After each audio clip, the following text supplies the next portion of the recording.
Welcome back to the best, reigning, defending, most fun, greatest comic book YouTube live show on Saturday nights. The Saturday Night Comic Book Babble-On, sometimes on Friday nights, but this week definitely on Saturday nights.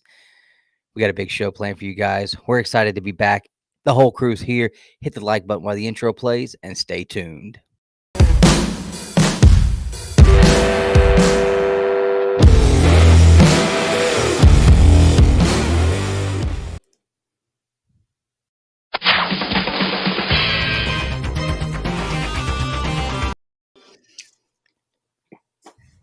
What's up, dude? Nothing. Nothing at all. Nothing at all? Nada, huh? Nothing. Man, I don't know about you, but it feels good to be back. Does. Feels like some things are right in the world. When so much is wrong, it's good to have things right, at least where you can. Trusty, dependable us. Yeah. Kinda, a little bit. Not so much sometimes, but yeah.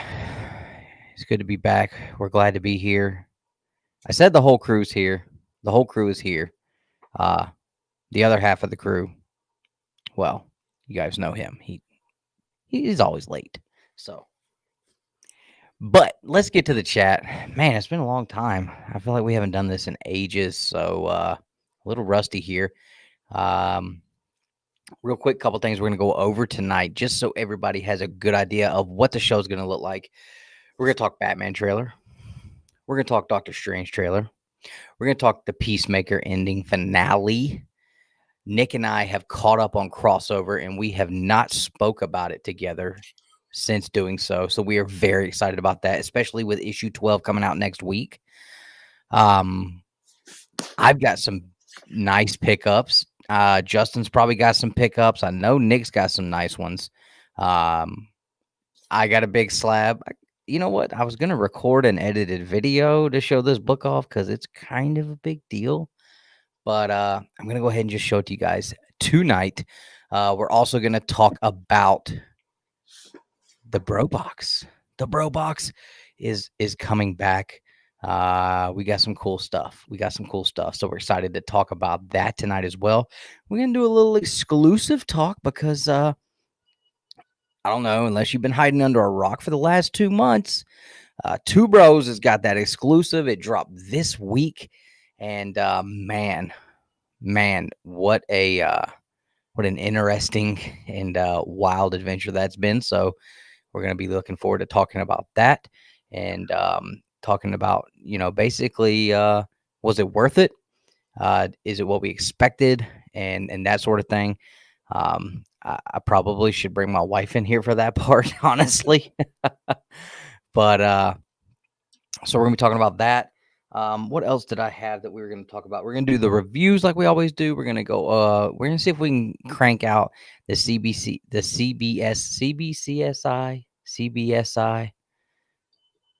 the top 10 hottest books of the week. We're going to look at those. We're going to talk about, is it something that we would buy or is it something we wouldn't buy and why?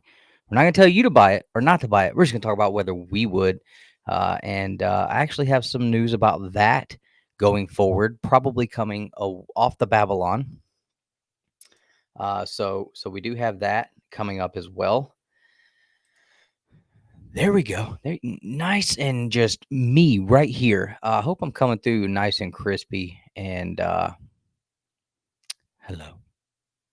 I think, I don't know. Hopefully my internet is not like crapping out on me right now. But if I am, let me know, guys. So I'm going to jump into this chat real quick and see who all we got hanging out after a few weeks, several weeks. We said we were going to start the year off and stay on schedule and try to stay a little more consistent. However, life has happened hard as hell the past couple of weeks for me and Nick. So we appreciate you guys for continuing to support us and show up for the show. Let's jump into this chat. First in here is my man Kyle, brother. I apologize to you so much, man. I was supposed to hang out with Kyle last night on his YouTube channel. We had this plan for a couple weeks now. I decided to stop by a comic shop on the way home last night. And the shop I stopped at was about an hour and a half from the house. And yeah, truck broke down. Also had a flat tire. And when I say flat, I mean like nothing in there. Nothing. So I didn't get home until like, I don't know, quarter till 11. So, brother, I apologize. I apologize. I owe you a visit on your channel, and we're going to make that happen. I promise you. You guys go check out Wheelchair Superheroes YouTube channel. Somebody drop that man's link in the chat so everybody go check him out. But thanks for showing up, buddy. Glad to see you in here. My man Vincent McLean, the comic machine, the bippity boppity boo. That's kind of got the ring to it, Vince. Good to see you hanging out, Vince. Love this guy right here. This isn't the Babble-On, is it? I'm confused. Well, of course it is. It is Saturday night, man. Sometimes it's Friday night. This week is on Saturday, though. Dan, the man. De La Torre, what's going on, brother? Good to see you hanging out, man. Had a great time tearing it up with my man last night on The Hunt. We had a great show. We had a good time. Really enjoyed last night's show. James Sovic, the very first guy. I mean, within seconds of us dropping the exclusive news, my man already had his purchase. So he got a little something special on his. So thanks for showing up, man. Hope you're doing well, James. The wild man, the wild card, the black sheep of the forgotten. My man, Chris Barrett. What's up, dude? Always bringing the controversy. Gabriel, what's going on? Ruben, what's up, brother? Good seeing you hanging out. What's up, Breed Love Asylum? Alan, what's going on, man? Yeah, man, we got to get that Monday night. We got to get that Monday night show going again, man. We got to have that jibber jabber coming back because I'm telling you, man, I kind of like having the jibber jabber because I usually start around my bedtime, but I like having it to listen to while I'm working on Monday mornings. So I'm gonna need you to get that going, brother. You're messing up my life. Kenneth Bird, what is going on? Captain Comics, one of our original first supporters. OG goes way back with us. Hope you're doing well, Steve. Let's see. Just turned 17 this past Wednesday. Well, happy belated birthday, Gabriel. Happy belated birthday. Let's see. Is that a Rey Mysterio hat? Can somebody please school my man on Ruben? It does kind of look like it. Explain to my man what this is, Ruben. Tell him. Adrian the Panda, awesome. What's up, brother? Thanks for jumping in there and hanging out with Kyle last night, bro, when I had to bail on him. That was cool of you, and I appreciate that, and I know he does too. So Adrian's always around to pick up the slack from the rest of us, man. He's a good dude. Oh, you were on the side of the road with your truck? Yeah.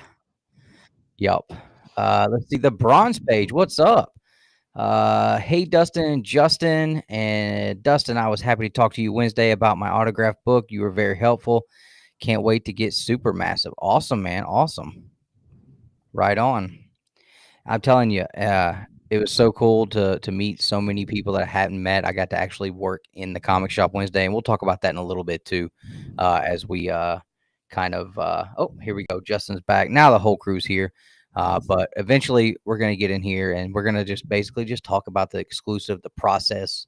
Like I said, was it what we expected? Was it worth it and all that? And I'll talk about my experience getting to hang out in the comic shop all day on New Comic Book Day. Was that something you wanted to do tonight or something we're talking about doing in a video? Oh, that'd be a good idea too. Yeah, I don't care. It does kind of look like no, that's not a shiner. That's weird. No, your face has always just been prone to have red right there on your cheeks. But it does though. Let's see. The longer we don't have the Babble-Ons, the more I realize that I am similar to Forrest Gump. Okay. Oh man. Yeah, it was bad, dude. Like this whole week, Yeah. It's been rough for all of us the last 2 weeks. Yeah. Really last week. That's what I was telling them. Like for me and you, the last couple of weeks has just been life has kicked the hell out of us. So Dustin needs run flats. Bro, I'm not paying for run flats. There we go. Thanks for dropping that in there, Adrian. You guys go check out my man Kyle. That's right. Ryan, what's going on, brother? Hope you're doing well. Ryan. Hey, Ryan. Hey.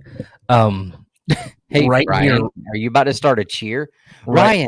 Ryan. Hey, Ryan. Hey, Ryan. You can cheer. Ryan. You Hey, can cheer. Hey, Ryan. Hey, Ryan. I know you have a certain comic book, and I'm also about to sell a certain house. And I know Dustin wants that certain comic book. No, you're not.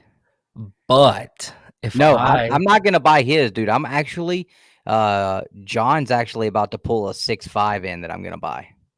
Yeah, that's way more than I want to pay for. Not me. Yeah. Do I own this book? Yes. Dang it. But it is one I'm thinking about picking Yeah, up. I mean it's a giant Grail size book, and I think it would be a good investment. Yeah, it's definitely a giant sizable investment for sure. Yeah, 100%. Especially in a 6.5. But yeah.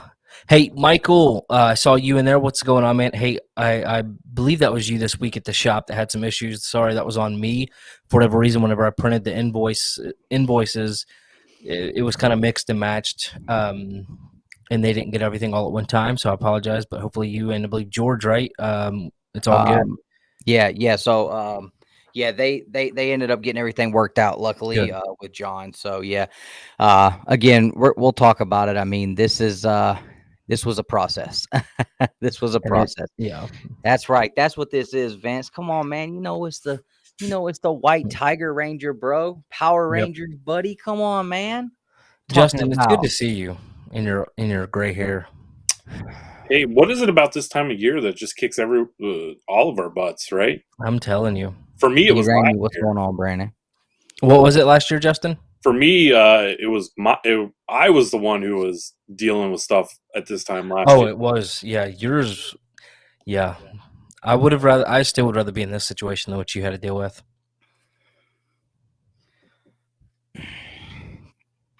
Okay, yeah. No, I would rather dealing with what we're dealing with than what you are. But guys, where have we been the last 2 weeks? There's not been many videos, nothing. So where have we been? Family emergencies, lots of issues with family. On my wife's side, all I can say is hug your dad, hug your mom, all your family members. Go to the doctor. Go to the doctor, bro. Go to the doctor. And your boy does not go to the doctor. Like, except for last weekend, I went to the doctor because, I go to the doctor.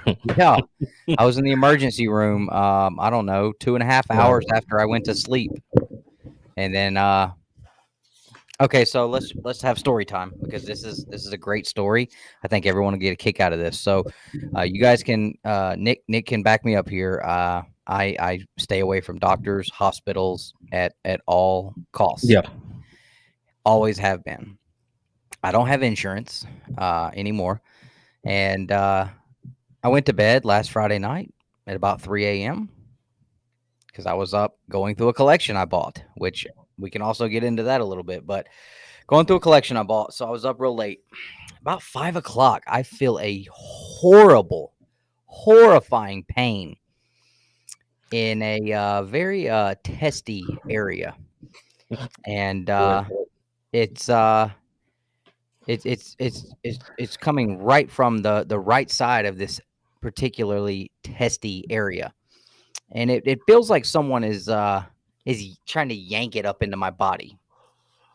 And after about 45 minutes of almost crying and being in the worst pain I've ever been in my life, I finally tried to go lay back down in the bed.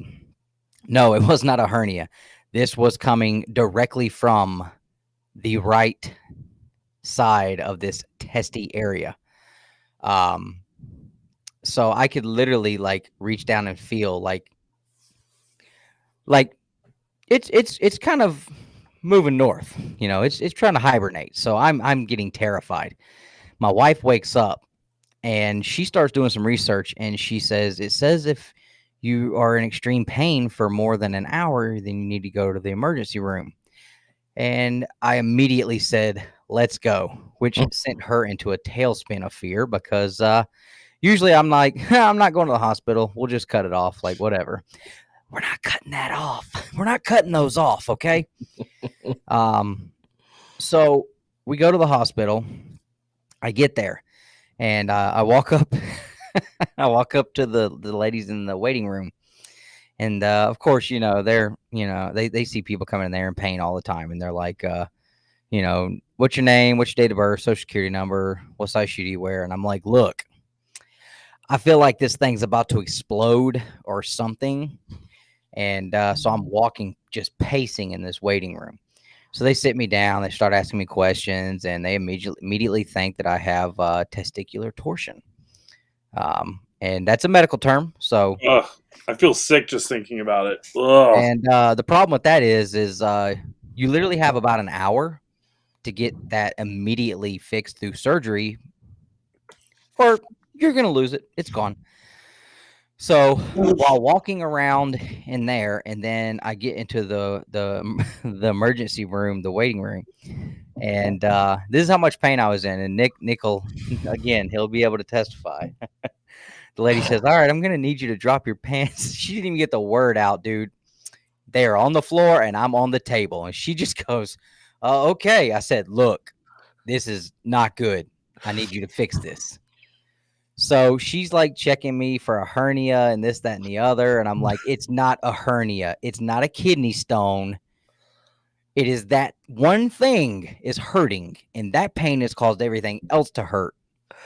So she walks out. They're going to have an ultrasound lady come in. So I'm up just pacing because it hurts to lay down. So I'm pacing back and forth, back and forth, back and forth. Go ahead. I need to ask the obvious question at this point. Before you started pacing, did you pull your pants back up? Oh, yeah. Absolutely. Okay. Absolutely. Yeah. So, so I'm pacing back and forth, and I finally start to feel relief setting in. So the lady comes in to do the ultrasound. Now, I'm still in pain, but it is slowly starting to ease up. So, she gets like the ultrasound jelly stuff, and she's like checking me out and everything, making sure we have blood flow and all that. Hey-o. And wasn't expecting that. By the time she finishes, like, I feel okay now. I'm like, I'm good. Then they send the financial lady in there because I don't have insurance. Now she's got to let me know, like, this, you're going to have to do something, figure this out. So she leaves after we go through all that. And then they're talking about doing a CAT scan. Well, CAT scans are very, very expensive. And the only thing that CAT scan was going to tell us is if I had a kidney stone. I knew I didn't have a kidney stone. And once they said everything was cool with the ultrasound, I'm like, all right, I'm cool. So I peek out of the waiting room and I see the finance lady standing in the hallway. Again, at this point, it's like 6:30 in the morning. So I peek out a minute later and nobody's in the hallway. Bro, I bolt. I'm out.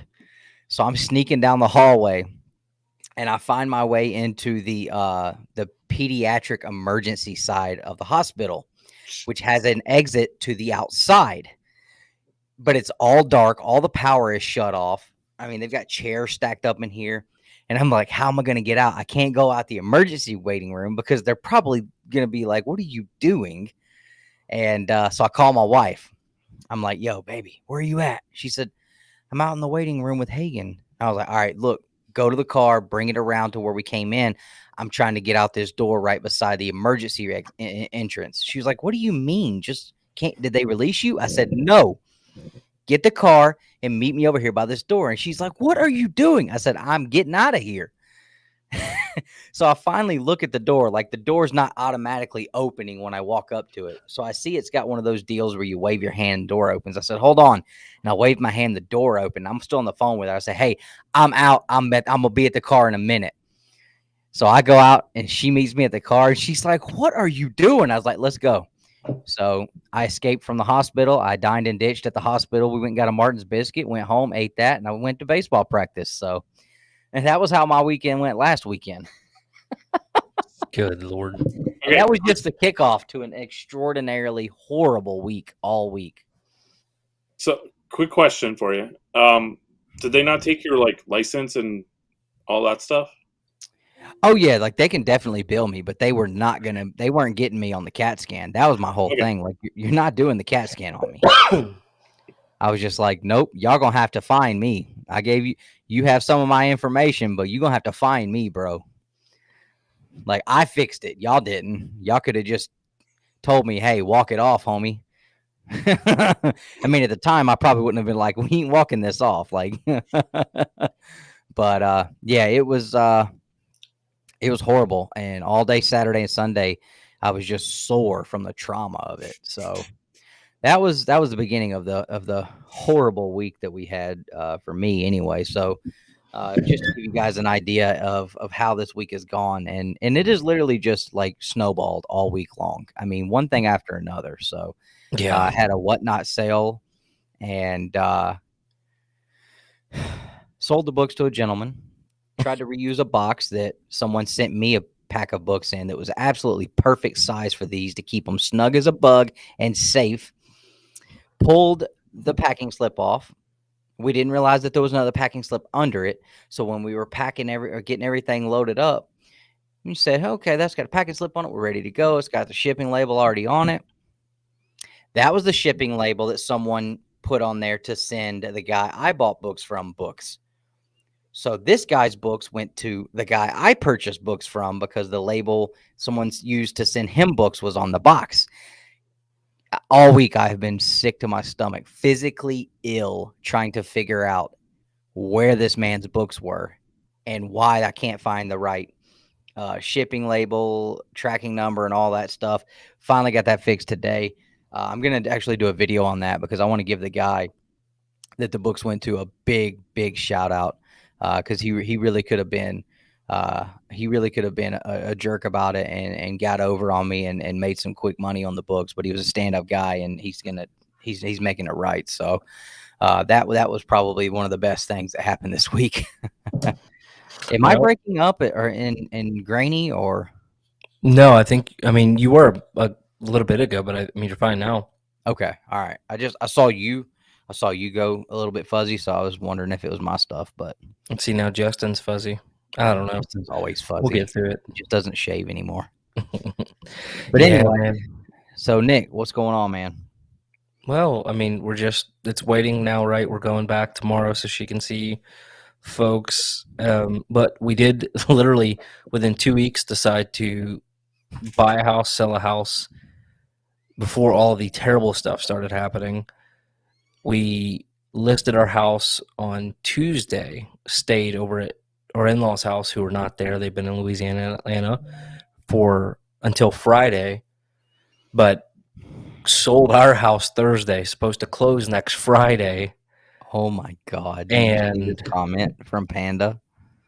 Yeah, no, I was well, Vincent, this is the one we've had for a while. This isn't the one that I sold all my stuff for. That was just to get, debts down.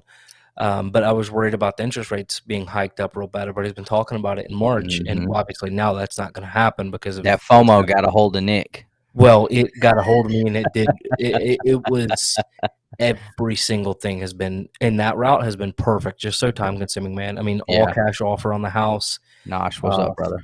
Found the perfect house. We're all going to be living out in Alabama now. We looked at a house on Butter and Eggs Road in Alabama, Justin. I mean, how awesome is that?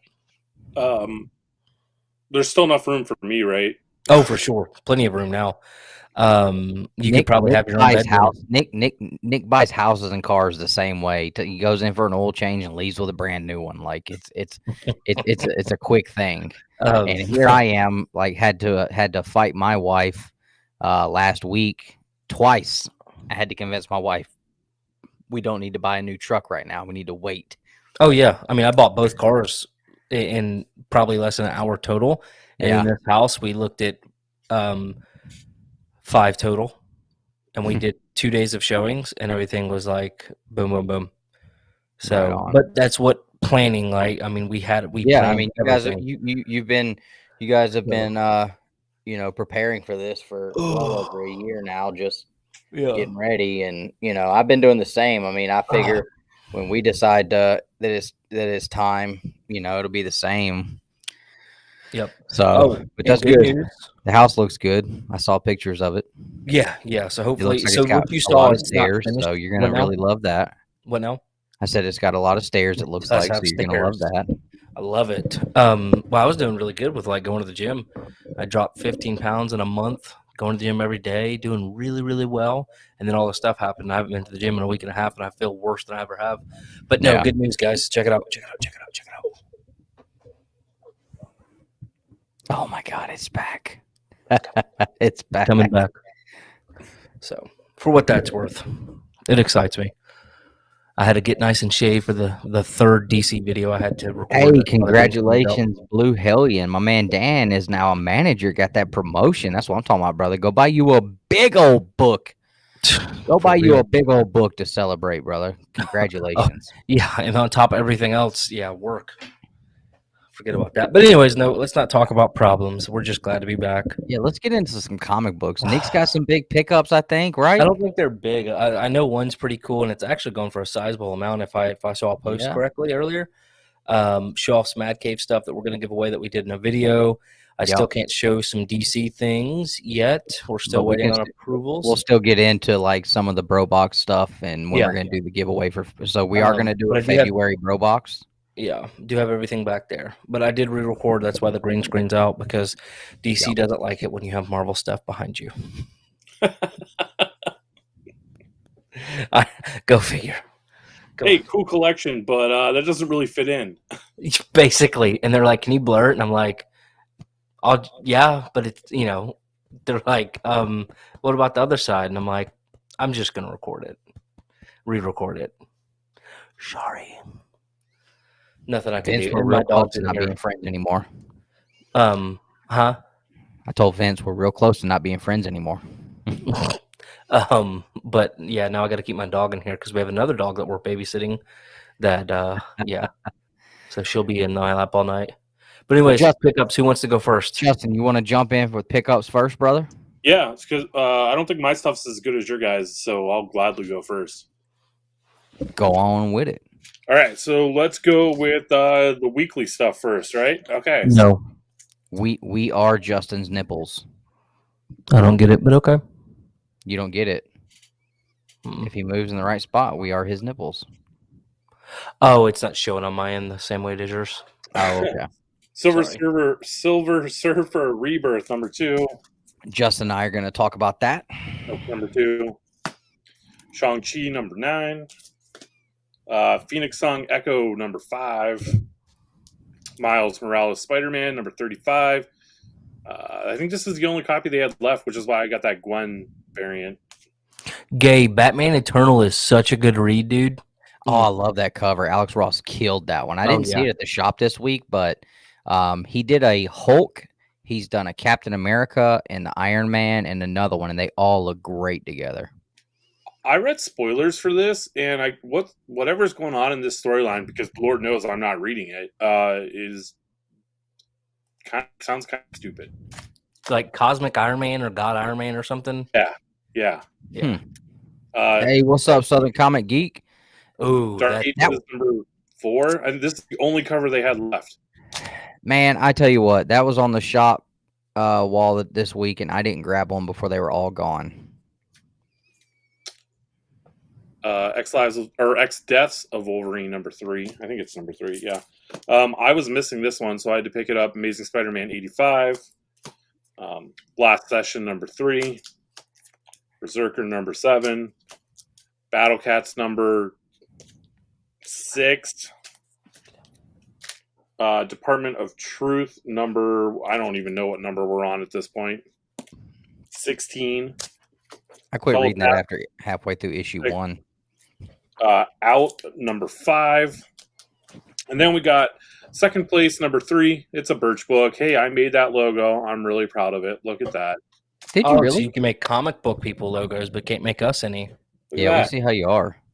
Look at that. That's a silver medal for coming in second place. Did you draw it or letter it? I mean, it was just basic shapes in Illustrator. I like it. It looks good. House of Slaughter number 5. Oh, so yeah, both birds. I like that cover with the the dragon's mask on it. That was cool. It's like gold teeth. Did you hear what the next arc is? It's going to be about the red masks. Oh, okay. So those are my pickups for this week. A couple of weeks ago, a week or two ago, I went to my first convention of the year.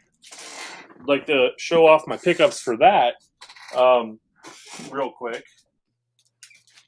So before I show the books, where did I put that? That better, Nick? Yeah. Oh my gosh, I lost it. Where did I put? Oh, here it is. Sorry. Okay, so first convention of the year was Big Lake Comic Con in Roanoke, Virginia. It's a nice little small show. Some comic vendors, some artists and writers were there, some toy vendors, a whole wide range of stuff. But the highlight for me wasn't the books that I picked up, which I'm going to show here in a minute. It was meeting Gabriel, who came up to the table, talked to me for a really long time, and he handed me some stuff. Stuff not just for me, but for you guys as well. And when I say you guys, I mean Justin and Nick, not you guys. Yeah, us guys. So, not if you guys. know, Gabriel, who is becoming a big fan of the channel, likes to do, I don't know if these would be, you'd call these wood carving or wood burning? Wood burning. Wood burning, okay. Yeah, Gabriel actually threw in the chat. I burned the Two Bros Comics logo on wood for you guys. Justin is holding them hostage. Yeah. All right, so let's what's going on?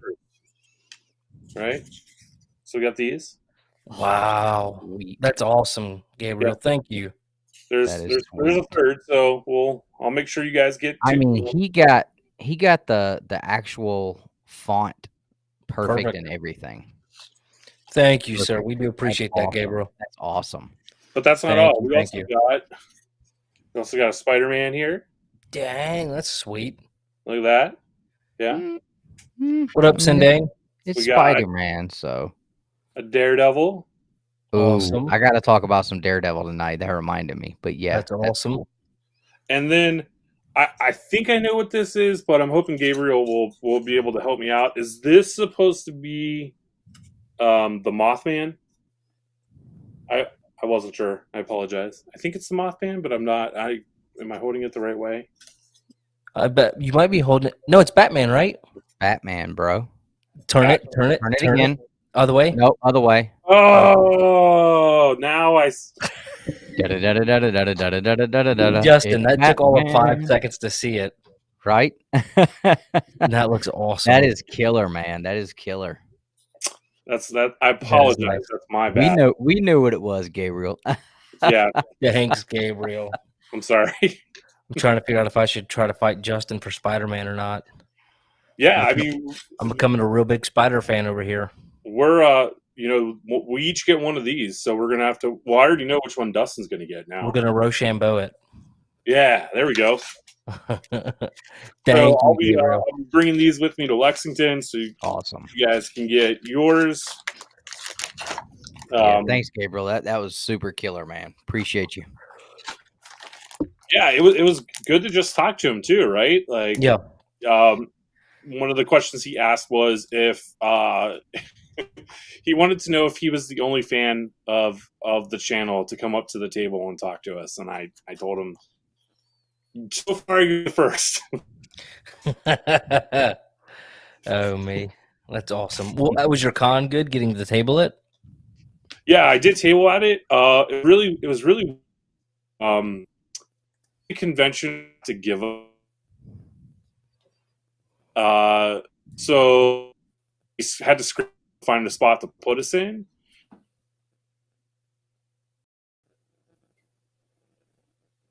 That old beer. It was a beer taco stand. So, you want to see the books that I picked up at the show?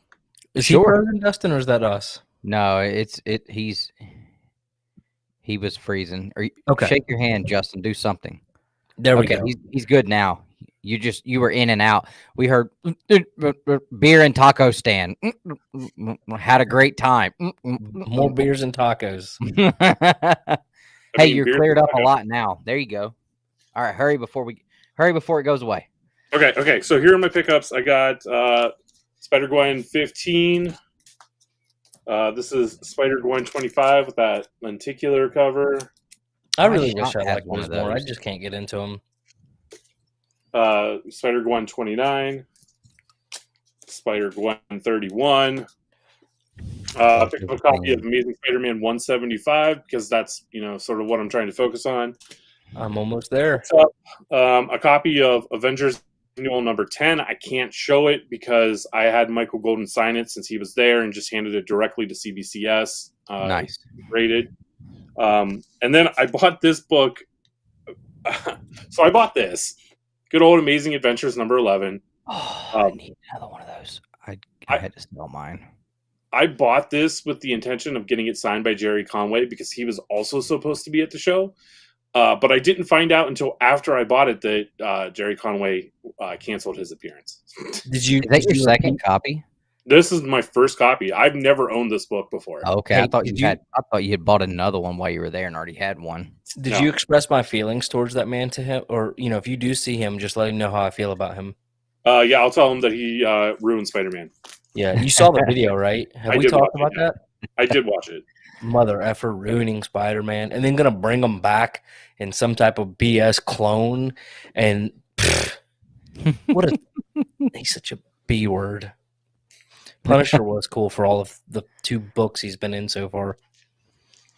I'm gonna grab me an Amazing Adventures 11 at one of the shows this year. I had one, and I sold it when I was picking up my Turtles 1. I had 11, 12, and 13. I sold all of them. And man, I got my 11 cheap too. I think I paid like $40 for it when I bought it, but I know it's a lot more expensive now. But that is literally like one of my favorite X-Men covers. I mean, it is badass. Do you want to buy this one?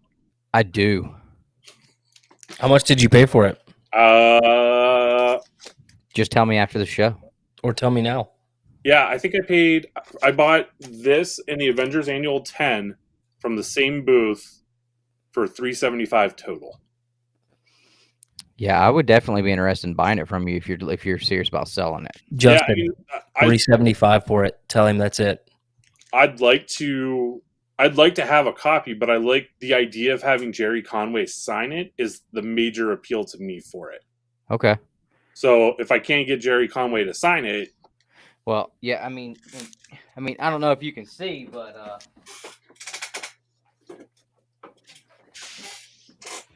I kind of dig the Gray Beast. You know what I'm saying? So yeah, we'll definitely have to talk about that. I just bought this collection over here too. I may have some stuff in here. I mean, we can trade, or I'll just buy it outright. I don't care. Whatever you want to do, man. All right, Nick, you want to go or you want me to go? It doesn't matter. I'll go ahead and go. All right, so Nick got some good stuff. I got a big boy book to show, so y'all stick around. Telling y'all. It's my first ever CBCS slab, but it's a big boy, guys. All right, a little taste. I've not had time to read anything yet, but Moon Knight. I hate the fact they're tying it into Devil's Reign. I like the yellow in that on his suit. Yeah, that one looks good. I wished I would have kept up on that series. I was really enjoying it. Ooh, that's killer. Josh always takes care of me. It is a Birch book. King Spawn, the best quality books in the land. Woven Heart, great story. I don't even know why this is still in my pool. If I'm being candid, still going? I didn't know that. Yeah. And then The Lion and the Eagle. So I talked to Josh about this one for a while last week. I haven't gone this weekend, but I went Saturday. I'm not a huge fan of Garth Ennis because he's pretty grotesque, I guess, in a lot of his books. Just you guys know I'm not a fan of like just crudeness, just for the sake of being crude. And I feel like he does that a lot. But Josh promised that his war books were just phenomenal, and I should read it. So I'm going to read it. Yeah, let me know how that is, because I mean, And the guys from Aftershock are going to come to Josh's comic shop, but I think Aftershock's been putting out some quality stuff for a couple years now. They've really stepped the game up. Next thing, I bought this because I've been going to the gym, right? In this what is it? Not titanium. Is it titanium? No, it's a tungsten. Tungsten. My tungsten ring, it hurts. Yeah. Depending on what you're doing. So I bought these, and they finally came in. Mando, Darth Vader, Stormtrooper, R2D2. You know what? Tell you what, you could just be a man. Get you one of those. Yoda. So got the rings. And Sky was like, "Why don't you just wear them all the time?" I'm like, "Because I love my wedding ring. I married you with it. Makes me feel good." I wouldn't have thought that, but one like super fast story. I took it off one day because it was I had gotten like a rash. It happens, and I had taken a steel tumbler and put it on the straw that goes down to the top of the steel tumbler, and it had blended in. And so for 2 days, I could not find my wedding ring everywhere. I felt terrible about it. I mean, awful. And I finally found it just sitting there in the sink. So super lucky. Let's see what's in this one first. So this one is from Organic Priced Books. Wait. Before you open that out, guys, we're going to give you guys about 5 seconds to grab a screenshot, share the Babble-On out on your Instagram stories. Let everybody know we're live right now, hanging out, showing off some awesome pickups. Everybody strike a pose in 3, 2, 1. I hope you guys grabbed your screenshot. Tag us in that. Let everybody know the Babble-On's live, and this is the place to be, baby, because we may not be back for another 3 or 4 weeks. We really don't ever know. Get your hearty helping of two bros while you can. That's right. Pause for 5-second flash photography. Got that from Edge and Christian. Chris Barrett called on. Wait, what do we got? This is the best. JP is the best shipper. This is the postal inspections, and basically, like, you get nice notes on all of your stuff. And this is how one book is shipped out. Who's that from? Organic Priced Books. His name's JP. Okay. Owns it. I will never buy an omnibus from anybody else. I don't care if I have to pay $10 more for a book. Look at how this is shipped. One book. Incredible. That's great.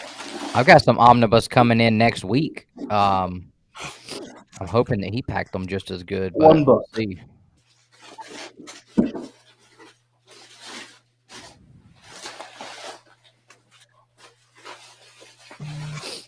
This just came in for me. Nice. So pumped to have this one. Honestly, I think the cover, like, I feel like they were just like, oh, let's just throw not a bland, but just like, oh, let's just throw. I feel like there could have been more effort, is what I'm trying to say. But I do like the fact it's red labeled. It's the Rise of the Sith. Super happy to have this. I love the fact that they're really putting out all those, or have you already read them digitally? No, I've not read a lot of these because these are like old legends, basically. What's it? Those like it's like non-canon stories. Omnibus. What's it? Like, what's in it? I believe it's stuff from Dark Horse. I'm not mistaken. Star Wars Jedi, The Dark Side 1 through 5, Star Wars Qui-Gon Jinn, Obi-Wan, The Iron Express, Star Wars Qui-Gon Jinn, Obi-Wan, Last Stand. So just a lot of stuff. But I believe this was from. I think this was Dark Horse. Maybe it was Marvel. But I'm just trying to collect them all. So even if I don't know exactly what's in it, I'm gonna buy it because I'm that guy. I haven't bought the Jason Aaron one. Honestly, I don't know why. Just don't. Did I ever show that off? I think you did, yeah. Okay, so we're giving these away every month in the BroBox, signed from Jeremy Bernal. If you haven't seen the video, I did pop this open, and we're going to put this in the giveaway. So if you are a member or you want to join at the Golden Age tier, this will be part of it, along with some goodies from DC Comics we can't talk about yet. So a bunch of stuff there. This even has a graded CGC 9.8 comic book, lots of exclusive covers, as well as a full series. And that'll be given away. Again, that's if you want to join the member tier. One more thing. Move, dog. All right. Well, we just got to wait for approval on the video, Ryan.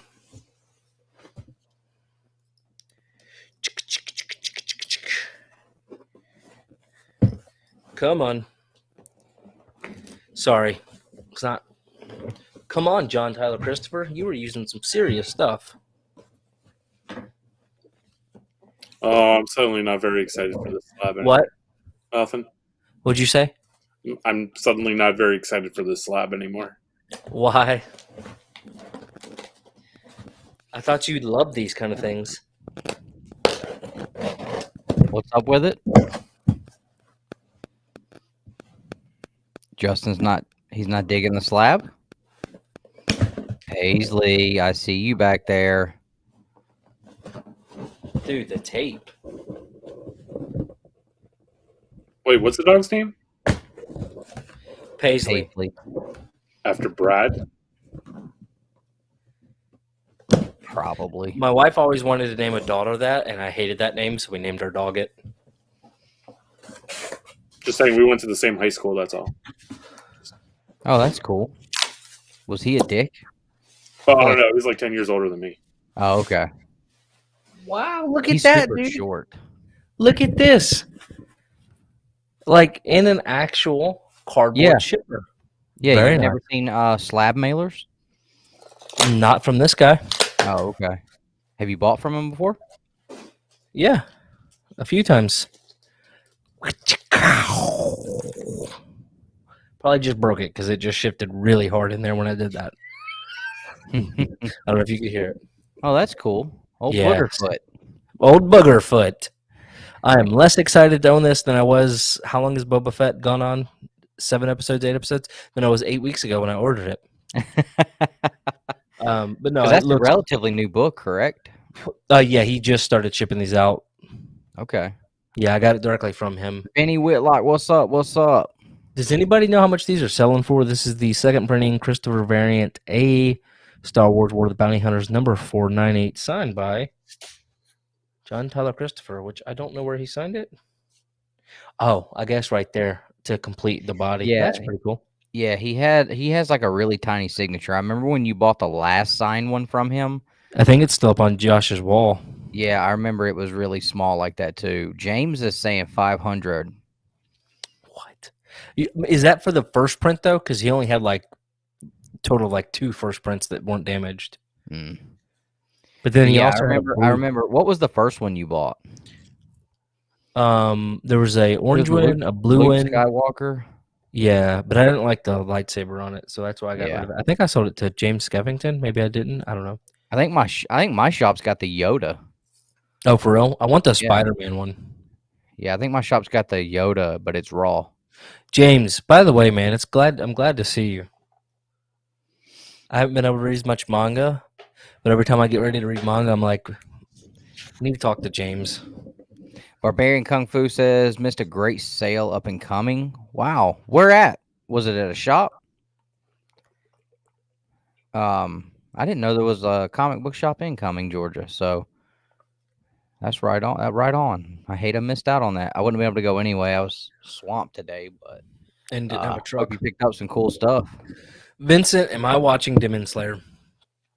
No, absolutely not, because that stupid orange-headed kid they have and the voice, and he's whiny. I don't And that know is what the that is. worst manga or anime I've ever seen in my life. However, I'm excited to read it. Bought a Canadian price variant Thor CGC 9.4 of $279, including shipping. Which issue is that? So what else do you guys? Is that it? Um, Don't you have another slab? I thought. I think it was the Invincible one I already showed off, right? Did you? Yeah, the Invincible. Didn't I show that one off right here? Oh yeah. Okay. Yeah. All right. All right. So, You're super not- brainy. I am. Yeah, you're clear. Okay. I'm not going to go through the 6,000 books in long boxes. I was going to have a long box up here and just start showing one at a time, every book in the long box until Nick lost his mind. But I'm too tired for that. So we're just going to jump right into what I actually have. I think I got 2 weeks worth of pickups, and I had a package come in today. So let's go with the new comic book day stuff first. We had Ghost Rider issue number 1 come out this week. So I picked I guess I pre-ordered like 3 different covers. Who's the writer on that? I looked earlier and I can't remember. I haven't really ever heard of the writer though. I think it's the same one that came out with that they invented Snowflake and Zoomer Girl or whatever the heck the blue. Oh, really? I think it's the same writer. Snowflake and Safe Space or whatever. Yeah. So, you know, the one that they came out with, everybody hated on it and they never actually produced it. I want to say it's the same guy writing that as this. I can't believe I did it, but I picked up a Peach Momoko. Benjamin Percy? Yeah, that's who it is. Benjamin Percy's the writer. What up, Alan? I've only seen one Peach Momoko book that I did not hate, and it was a Darth Vader, which I would actually buy. And then I didn't think this one was too bad. I thought it actually kind of worked, so I picked that one up. James, I know, dude. I did watch all the first season of Demon Slayer, and like it was fine, except for that orange-headed crybaby. This one I had to pick up because it was just too funny, man. Like, you got Ghost Rider on a freaking scooter, bro. That's hilarious. It's not even, I mean, it's a razor scooter, bro. This is not even a power scooter. So I had to pick that up. I just thought that was too cool, man. I loved it. That is cool. That was too cool. Of course, I picked up Silver Surfer issue number 2 of Rebirth. This is easily becoming one of my favorite reads. Easily. Jonathan Hendrick, the guy who wrote the Recount, he came out with this Freak Show Kingdom. He's going to be at my local comic shop next month doing a signing. And so I was just like, you know what? I want to pick this up and see if it's any good because I really enjoyed his last title that I read. Batman the Night issue 2. Really digging this Chip Zdarsky Batman title. We're going to talk about Chip Zdarsky on another Batman title in a little bit. And one of us is like super duper duper duper excited about that and thinks it's going to be really, really cool and is like super pumped about it. So that's awesome. Walking Dead issue number 20 or 33. Holy hell. Wait till I talk about this one. Dude, Michonne. Oh my God. Oh my God. I mean, and I actually picked up the variant for it a couple weeks ago because I just thought that was too cool. That is gnarly, right? Dang. I know what it means. Yeah, me too. I can't wait to talk about it. And then I picked up some back issues. So a couple that I grabbed off Whatnot. These I grabbed because I enjoyed reading the series. And I was like, you know what? Let me grab these books. They were cheap on Whatnot. So picked up Batman New 52 issue number 2. And I believe this is the first Talon. And then we have issue number 4. This is, I think this is the first Court of Owls.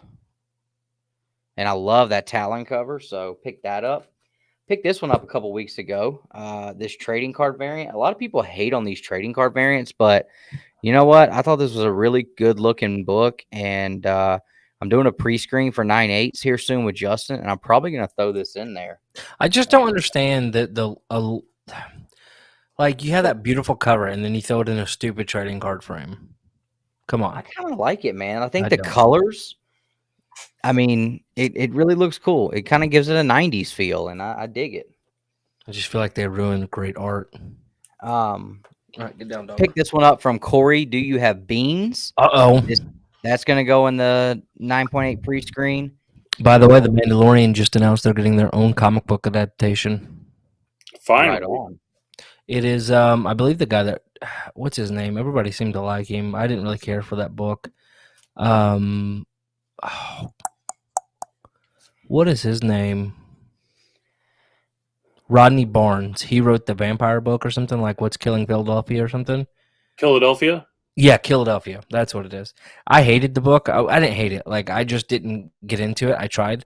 But hopefully he does good. I mean, it'd be really difficult to mess this up considering all he is doing is adapting the show to a comic book.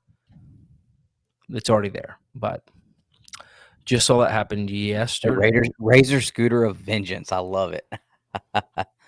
What did you say you'd buy a Star Wars Vader cove. Harold has frozen over. No, I actually, I was loving the current Star Wars Darth Vader series for a long time, but I got really behind on it, so I took it off the pull list.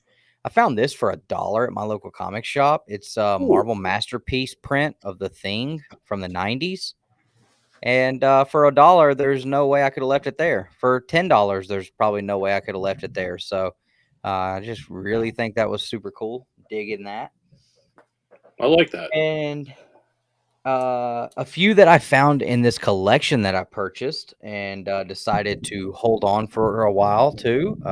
Wolverine issue 88. So this is my second or third copy of this one, and it's in super, super nice shape. Super duper. So figured I'd hold on to that one. This is a book that I think this book's pretty rare. There's not a whole hell of a lot of them on eBay, and I've never seen it before in person.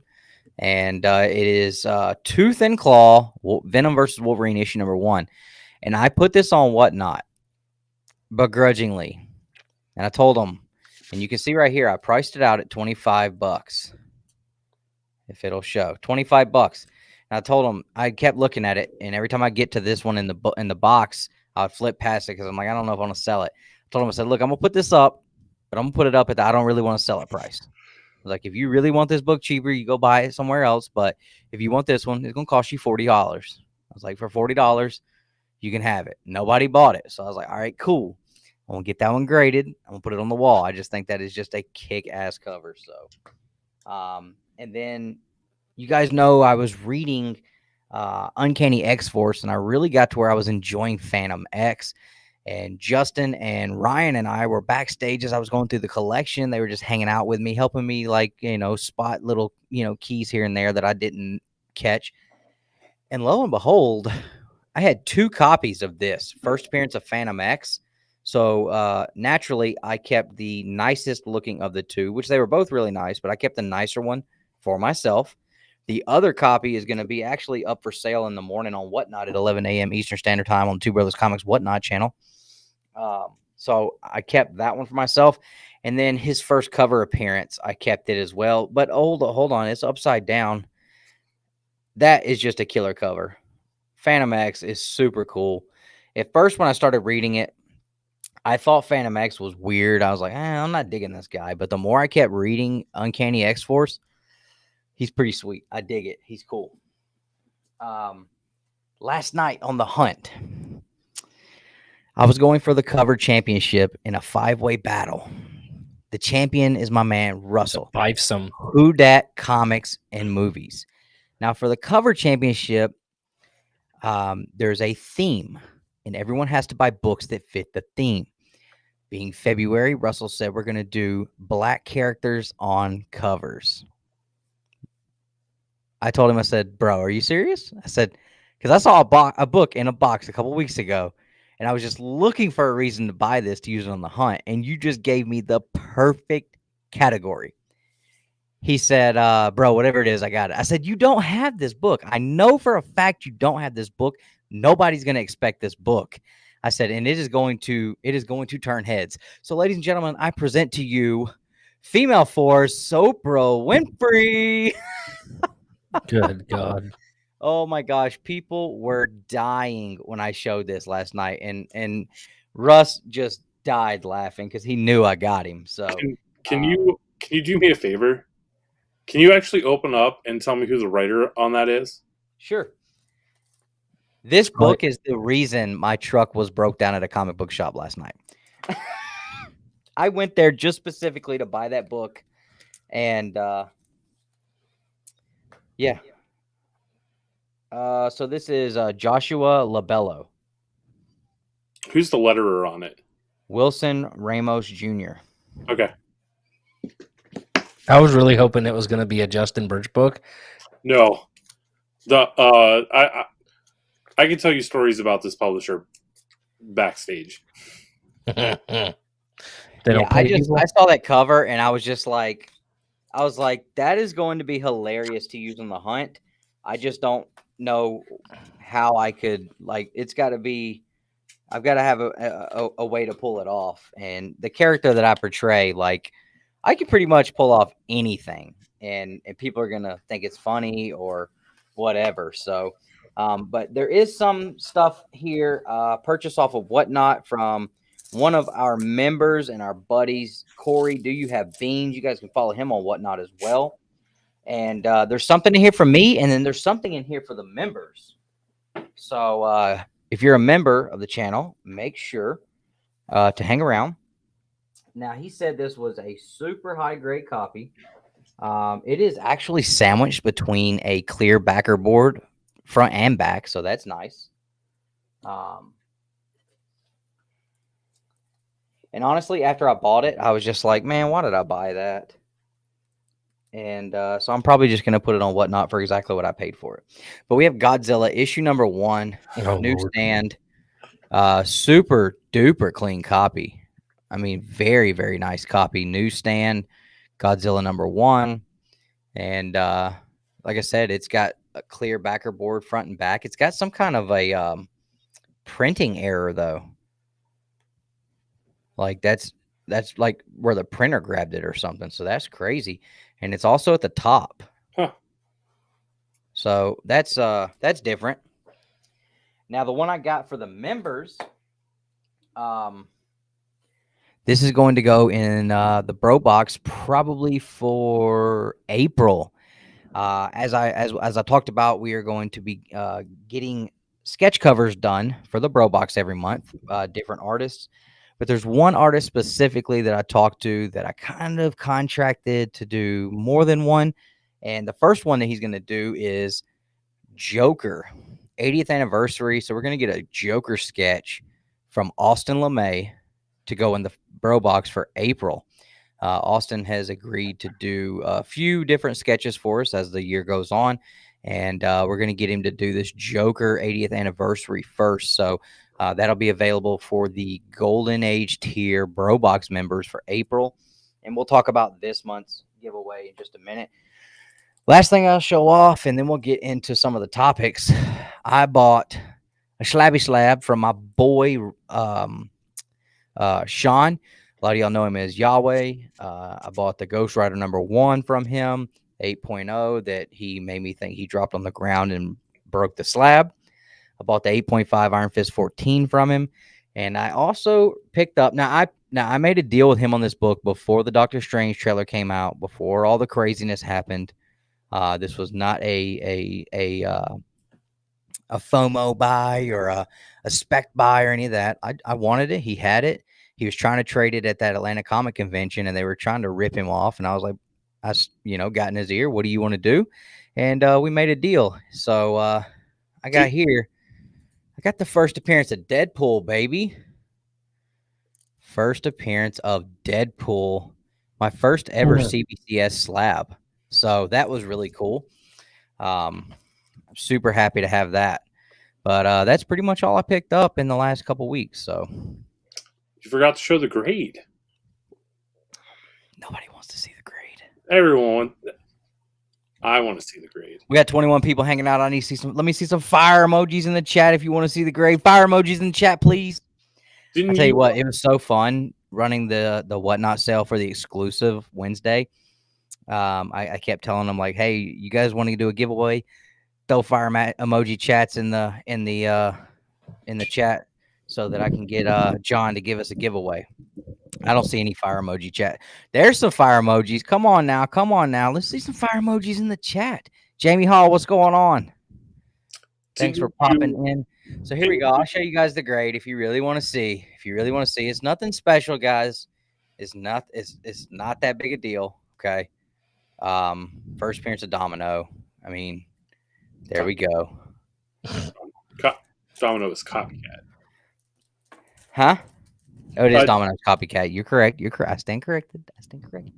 Didn't you mainly want to pick this up because of the Uncanny X-Force you're reading? Yeah. I mean, like I said earlier last year, I've gotten to the point where I want to start picking up books because I'm enjoying reading the characters inside of the stories that I'm reading. So I had never read Deadpool, and that was like my first introduction to Deadpool in comics. And I don't know that that's the best place to start or anything, but I really enjoyed the character there. Same thing with the Phantom X. Was I ready to go out and find a first Phantom X and buy it? Not necessarily, but when I found the copies of his first appearance and his first cover appearance and second appearance in my collection I bought, like I was ecstatic. So yeah, absolutely. I bought the New Mutants 98. This book is definitely on a dip right now.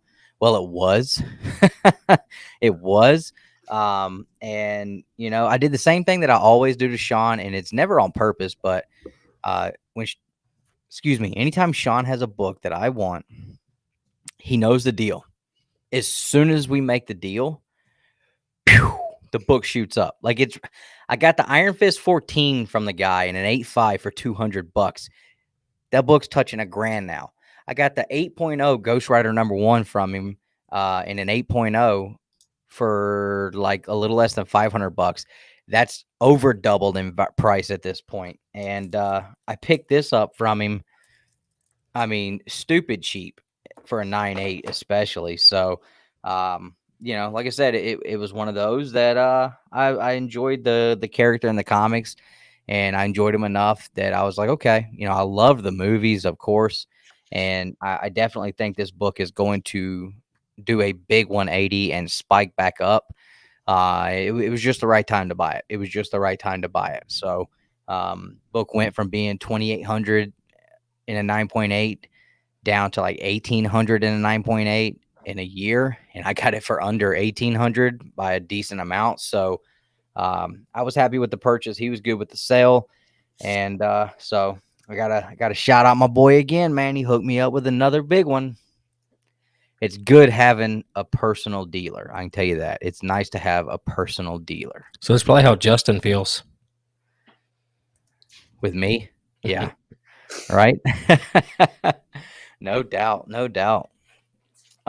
So that was the pickups. Hope everybody enjoyed that portion of the show. Let's get into talking about some of what we read. Let's see. Hold on. I know we got it in here somewhere.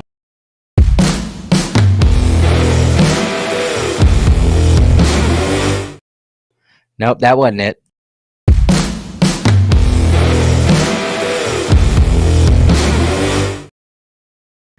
There we go. There we go. There we go. What's up, Beans? I just showed off that freaking Godzilla, man. That thing looks horrible, dude. You totally lied to me on that one, bro.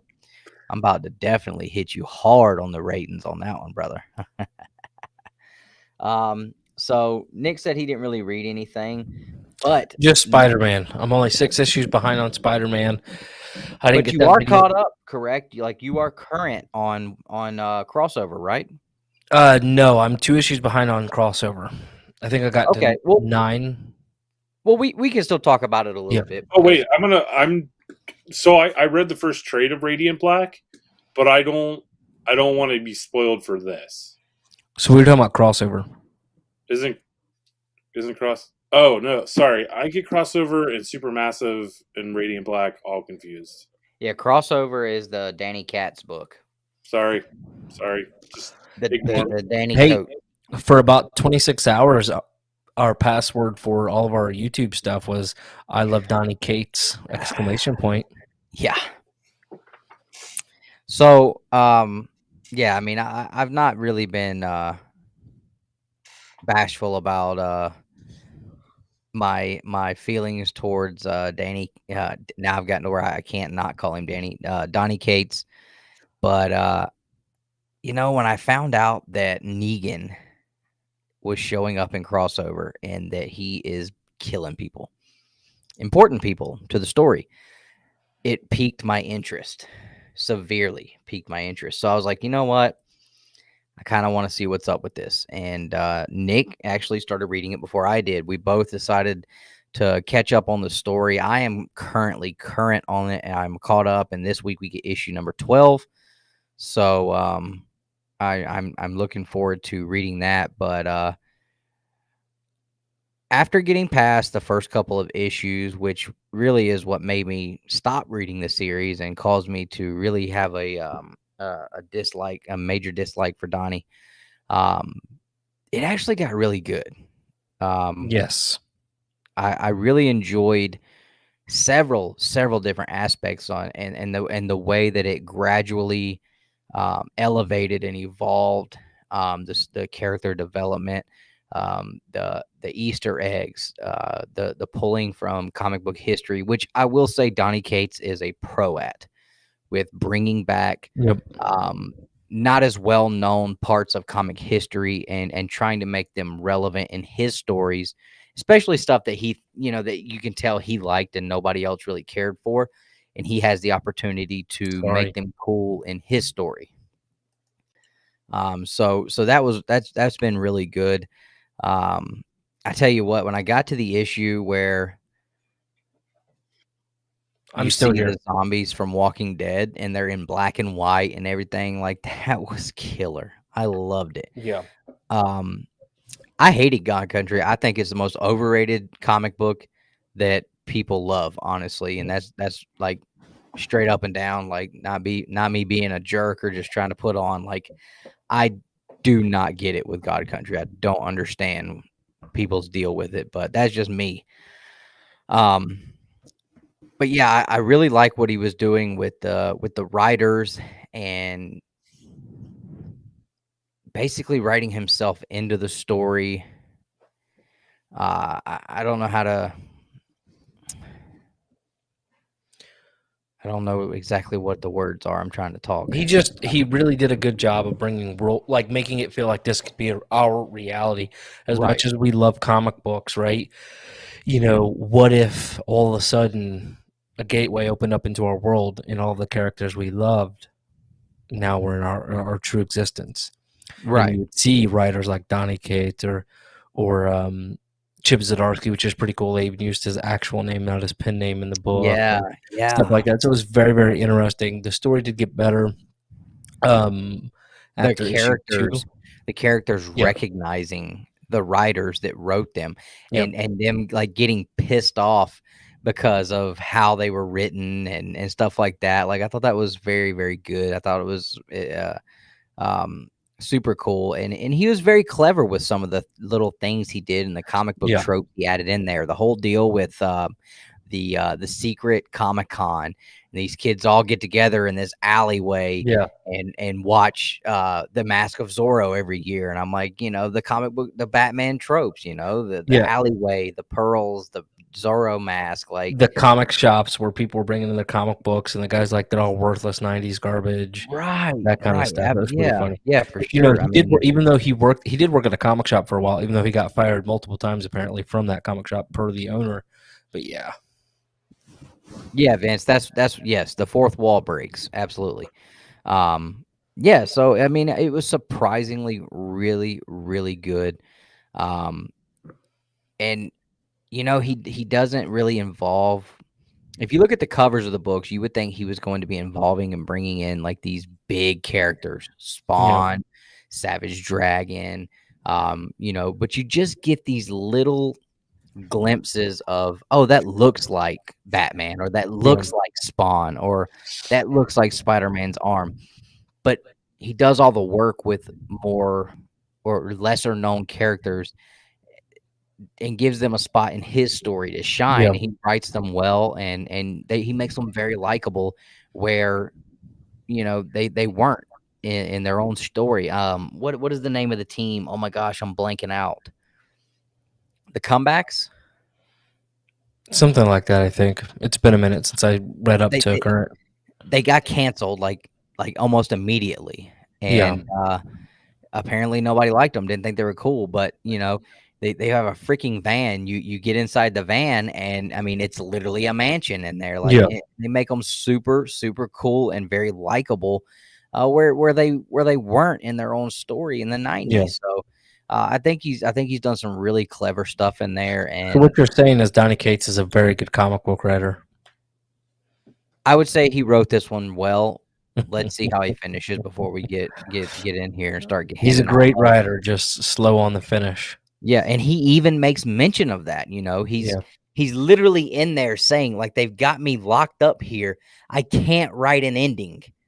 I can't do it. He's literally Like that was one thing I could appreciate. Like, he's literally speaking on his shortcomings and like shitting on himself. Like, yeah, I get it. I can't write an ending. Everyone says it. And like, he's in the story. He's like, they've got me locked up in here until I can finish and write an ending to this story. I can't do it. So I thought that was great. I was like, at least you can, at least you can take a, put a spin on it and you're not going to be a total douche about it because half the people think you can't finish a story. So, I can appreciate the things he did in that story so far, and I'm looking forward to seeing where it goes from here. But I will say I am glad that I went back and read the story and got caught up. And Nick said it a bunch of times, and I've agreed with him every time. There's one thing you can say about Donny Cates, and that's that he's very good, surprisingly, at writing his superhero books and keeping it about just writing a good superhero story. Yeah. And making it about the superheroes and keeping all the crap out of it. Like, he's good at that. He can't finish it every time. He can't stick the landing, but like Perry said right there, what's up, Perry? He's great for 4 to 6 issues. I mean, you can get for Hulk. Dude, I'm in Thor. Oh, I'm so glad we're doing the Babble-On because I've been so burnt out on reading comic books the last few weeks because I feel like it's been a chore. Not fast, really last 2 weeks. I feel like it's been a chore because I have to read Spider-Man. I have to read Spider-Man. I have to read Spider-Man. And I feel like I can't read anything else until I get my 3 issues of Spider-Man in. Yeah. And like right now it kind of sucks because everything going on and the stories just kind of suck. Because who the hell thought it was a good idea to have Doc Ock and Aunt May like almost get married and then stupid. Anyways, spoiler alert, Justin, if you haven't read that long, I guess that far long. But like I'm sitting here thinking about, man, I cannot wait to read Thor again, finish up crossover, read more on the Hulk, throw Venom in the trash because it's garbage right now. Read this Moon Knight, and then every time I see James' name pop up, I'm like, I gotta finish reading Jujutsu Kaisen and some of these other mangas. So yeah, it's good. But yeah, that's why I love the Babble-On. I always leave here feeling like, man, I'm so excited to go read some comic books. Yeah. I felt like we could both kind of use it tonight, so I'm glad we did it. The next thing, I know, James. I'm not reading it. I'm like savoring it. I last issue I read was in December, or no, maybe mid-January, and I'm like, nope, I gotta wait. And Dr. Stone's gonna end too. My heart's gonna just fall out. Hey, Nosh, love you, brother. Take it easy, guys. Nosh, real you're quick. The best. Oh, never mind. Yeah, thanks, brother. Take it easy, man. So I want to run through a couple of really quick reviews, and then Justin and I are going to talk Silver Surfer. Cool. So Ghost Rider issue number 1. Last year I read all the Marvel Spotlight Ghost Rider stuff. I started reading the volume 1, and I kind of just, I don't know, at some point I bailed on it. But this was really interesting. I'm not exactly sure that I caught on to everything that's going on, but basically, I mean, it's almost got like a Moon Knight feel where he's like, something has happened to Johnny Blaze, and he's in like this dimension that is literally full of like demons and monsters, and he is sometimes he sees them as the monsters and stuff, but they're his wife and his kids, and he's seeing a therapist. He got in a huge wreck on his motorcycle and split his head open. Now he's going to a therapist because he's having visions and nightmares and stuff. And they're, constantly making him say, there's no such thing as monsters. And who's the writer on that book? We talked about it earlier. Just pull it. Doesn't have it right there on the top left or it something? Doesn't. You have to open the book. I can open it real quick. Percy, yeah. Okay, so he did Wolverine. He's not the guy that made Squarespace. All them. But towards the end of the story, so like the entire story is just Johnny Blaze, and you're trying to basically put together like what's going on. He's like in this weird dimension. It's an oversized book, but I felt like it was well written. It held my attention. The art is great. I love the art in it. But yeah, it definitely kind of had like a Mark Spector feel to it to me with this issue. So I'm gonna check out the next one and see how it goes from there. I'm not gonna put it on the pull list yet, but I'm gonna definitely check out the next one and see how it goes. Next up, we have the Night Batman the Night by Chip Zdarsky. Really excited to find out that Chip Zdarsky is going to be taking the reins on the Batman title. I'm so excited about that. I think Williamson is doing a great job right now, except he's bringing Ghostmaker back, and I'm like, bro, we had him gone, and now you're bringing him back. You're going the wrong way. But this has been really good because, again, I haven't read 100 million Batman stories where we get the origin of Bruce Wayne over and over and over again. So this is really cool to me. In this issue, he ends up in Paris, and he's teamed up with the Gray Shadow, which is this, Bruce Wayne's really young in this, and she's like an elder woman. She's probably like in her like 40s or something, which is like, but but he's teamed up with her, and he's decided that to be the savior for Gotham that he promised his parents he would be, he's going to have to learn from the best people, the people that are the best at whatever they do. So he trained with like the best fencer in the world and beat him. And now he's teamed up with the Gray Shadow, who she's a thief. And he's like, if I'm gonna want to take these people down, I've got to learn how they work. I've got to learn what they do. So he has to basically, he's like in this struggle of, how far can I let myself go with trying to learn from this woman while actually having to do the stealing and be a criminal. How, he's kind of afraid, like, what's going to happen if he lets himself go too far. She says one line in here that I really like. She was like, you can conquer anything with enough what? What's the deal with Batman? Money? No. Batman can be anybody with enough time. Preparation. Right. And that's what she says. With enough preparation, you can do anything. And she goes through the preparation that she's been that she went through to do this job that they're doing. And by the end of it, like, he gets shot, and now they're in a deal where a guy broke in and he's got her at gunpoint. So that's where it ended. But again, still pretty good. I'm digging it. Now, Walking Dead 33, and I know Justin's read this issue, so he could probably chime in a little bit. But oh my God, this is literally an entire issue of Michonne torturing the governor after what he did to her. She starts off by taking him and stripping him naked and tying him up like he did to her.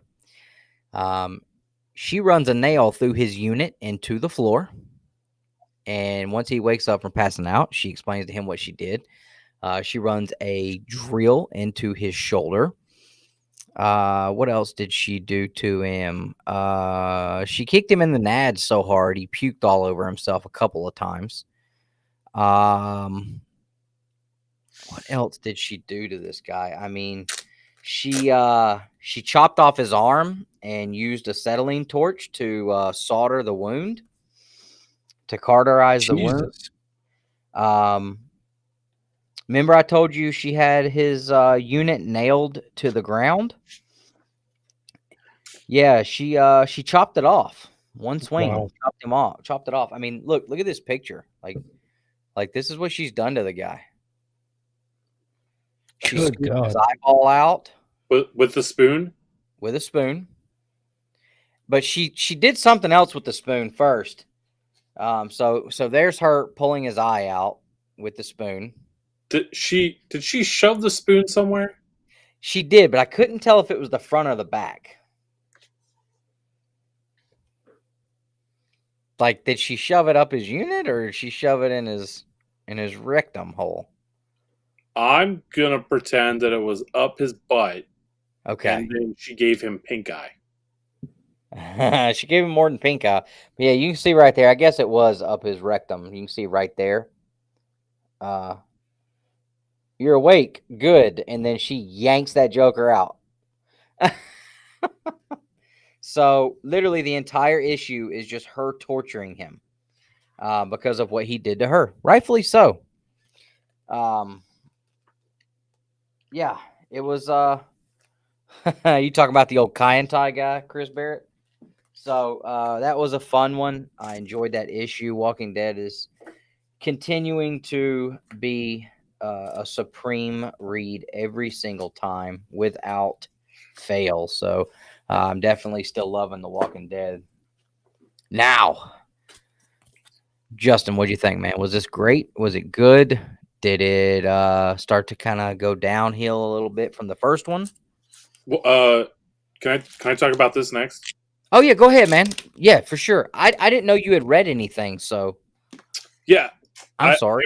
I'm used to you saying I didn't read anything this week, of course. So no, I've read a ton of stuff this week actually, but it's not like go for it. It's like I decided to go back and start reading or rereading Jason Aaron's run on Thor. Okay. So the God Butcher stuff, right? Yeah, I read I think the first 2 arcs. So I read the Gore arc and then the God Bomb. So I'm just now getting to the part where Malekith comes back. The evil elf. Yeah, the dark elf. Yeah, not my favorite. You know what? I was listening to my man Thoreau. I listened to him while I'm working sometimes, and he was talking about that Jason Aaron run not too long ago, last week, I think. And it had me really wanting to read it. And I was going to ask you if you'd ever read it, so I'm glad you're talking about it. Yeah, I've read it before, but like I wanted to read everything. Like I wanted to start here and go up to Donny Cates stuff now. And the first 10 to 12 issues of the Jason Aaron run it's incredible. It's probably like the best Thor story I've ever read. Yeah, it's really good. And I encourage you to read that, Dustin. It is worth it. Yeah, I definitely want to put it on the list. Yeah, so I've been reading that. I'm reading the current run of Amazing Spider-Man, so I think I'm up to about issue 24, 25 of it. So I just finished the Hunted storyline involving Kraven, and I like the idea of it. So basically, what Kraven does is he pays Taskmaster, and Black Ant to capture all villains with an animal name. So like you have villains as big as like the Vulture, and as small and useless as like Frogman. And basically what he does is they get them all captured, and he gets Spider-Man and he throws them all in Central Park, puts in like a force field around it so no one can get out or can get in. And there's just a bunch of these like super rich people controlling suits made by Arcade that hunt down all of these villains and heroes with the animal names in them. So yeah, I thought it was really cool. And that's from how far back on that Amazing Spider-Man? It's this volume. We're up in the 80s, I think. Mm-hmm. This was like issues like 18 through like, or like 16 through like 22, 23. Okay. So this was a few years back then. Yeah, like 4 years ago almost. Like 2 or 3 years ago, probably. Yeah. Okay. Yeah, so that was cool. I enjoyed reading that. I'm trying to think if there's anything else. King of Spies from Mark Millar. If you guys aren't reading that, you definitely should. I really enjoyed it. Because that ties into his other stuff he's done with that thing, right? Oh, does it? I didn't know that. The Kingsman, stuff like that, right? I mean, it would make sense if it did. I can see how it would, but I mean, like the art on it is gorgeous, and I'm really enjoying the story of a James Bond type character who's forced to retire because he has a brain tumor. And sorry, I didn't see it go off. Was it going off the whole time? It was, yes. I'm not repeating what Tyler said, but he is celebrating 17 months of membership, and we do appreciate him immensely. The story's just about a James Bond type character who's forced to retire because he has a brain tumor, and he just decides to go out and kill all of the people that he wasn't allowed to kill before. Dang. All those high-ranking like billionaires or world leaders who he wasn't allowed to touch before because of rules. Well, now there are no rules, so he just does whatever he wants. And the art is gorgeous. The art is gorgeous. So I read that, and I read Newburn #3. So first off, you should read it just because it's Chip Zdarsky, right? Like that's we both read issue 1 and we liked it. It started out kind of but by the end of that first issue, it was like, okay, like I got to check it out again. But I never saw issue 2 hit shelves or 3. So I'm going to have to just try to find those and catch up because I definitely wanted to check it out. Yeah, it's good. Like if you like, first off, if you like Zdarsky, pick it up. But if you like those like Brubaker type stories, then you should also pick it up because it's definitely got a Brubaker reckless criminal pulp feel to it. Okay. So yeah, this issue it's just more of the same, but it's more of a standalone issue more than anything else, with just a little bit of world building to it. So you get a little bit more look at supporting characters. Gotcha. Okay. Yeah, like I said, I thought that the concept of it whenever Nick and I read the first issue and talked about it. At first I was like, this is kind of a letdown. But by the time you got to the end of it, I was like, okay, like this could be really interesting. You get this guy working both sides of the field. Mm-hmm. So, not only that, but he's getting paid by both sides, right? Right. It's, with that whole conflict of interest and neither, and like, while these people hate each other, they know he's working for each other's, arch nemesis and rival, affiliates. But they're still going to pay the guy and use him because he's the best at what he does. And they're not going to like he's so good. I'm not going to kill this guy to get at you because he does so good for me kind of deal. And also he's not allowed. He's untouchable. No one's allowed to touch him. Right. They've got like this whole like peace bond treaty thing surrounding him, basically. Mm-hmm. So yeah, it was super cool. I need to get back on that because I had kind of forgotten about it, but yeah, I'm definitely gonna check that out. Oh, I also picked this up, but I haven't had a chance to read it yet. Ooh, volume 2, baby. Yeah, volume 2. I'm excited for you to catch up on that, man. I think it's on hiatus right now because I haven't seen. It should have came out this week or last week, so I don't know what's going on with that one. That one kind of skips around a little bit. Like we don't get it every month. I feel like. What? So, Stillwater. Yeah, it's kind of weird. But not there's not very many people reading it. I don't think. I mean, all things considered. So I don't ever hear people like, oh man, what's going on with Stillwater? It's more like just whenever I read it and I post my monthly post, Chip, I love you, Chip. Stillwater's great. I usually do that, but whatever. So let's talk about this, Nick. I hate that you're not reading this, dude, because I think you would dig it. The Silver Surfer stuff. Yeah. I feel like you would really dig this, man. I love the art. Dude, the art is so good. And that was the first thing I wanted to show. Let's see, you get 1, 2, literally second or third page in, you get this beautiful masterpiece. Yeah, that's Let me move this microphone out of the way. I mean, just a freaking masterpiece, man. Look at this. Golly. I mean, that is magnificent. That is absolutely magnificent.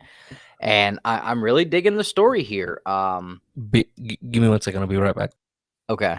I don't know about you, Justin, but when Thanos showed up at the end of issue number 1, this is not what I expected or how I expected that to go. I was expecting drop down, drag out brawl, and Thanos is the big bad of the story. I mean, is that kind of how that led you to believe at the end of issue 1? As soon as he showed up at the end of issue 1, I was like, I know he's not the series villain. Like, because I don't know. I honestly don't remember what I originally thought. Did you expect him to be seeking Surfer? I don't think we expected him to be seeking Surfer out as an ally. Yeah, that's fair. Well, I can go with that. Yeah, and to see Thanos, I mean, even the cover, man, like the cover throws you off. I mean, they do have a squabble. We accept that one of us.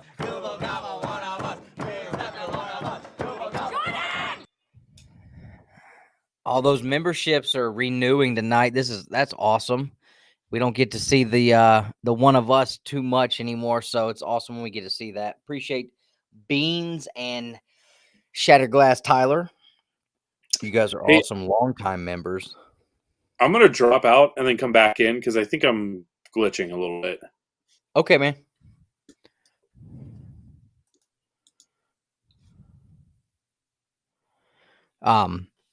So yeah, is anybody in the chat? Let me know, guys. Are you reading this Silver Surfer Rebirth? I never read any Ron Mars Silver Surfer.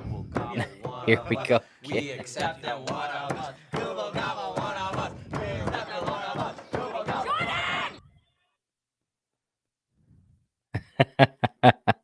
Chris Barrett, appreciate that. Thank you so much.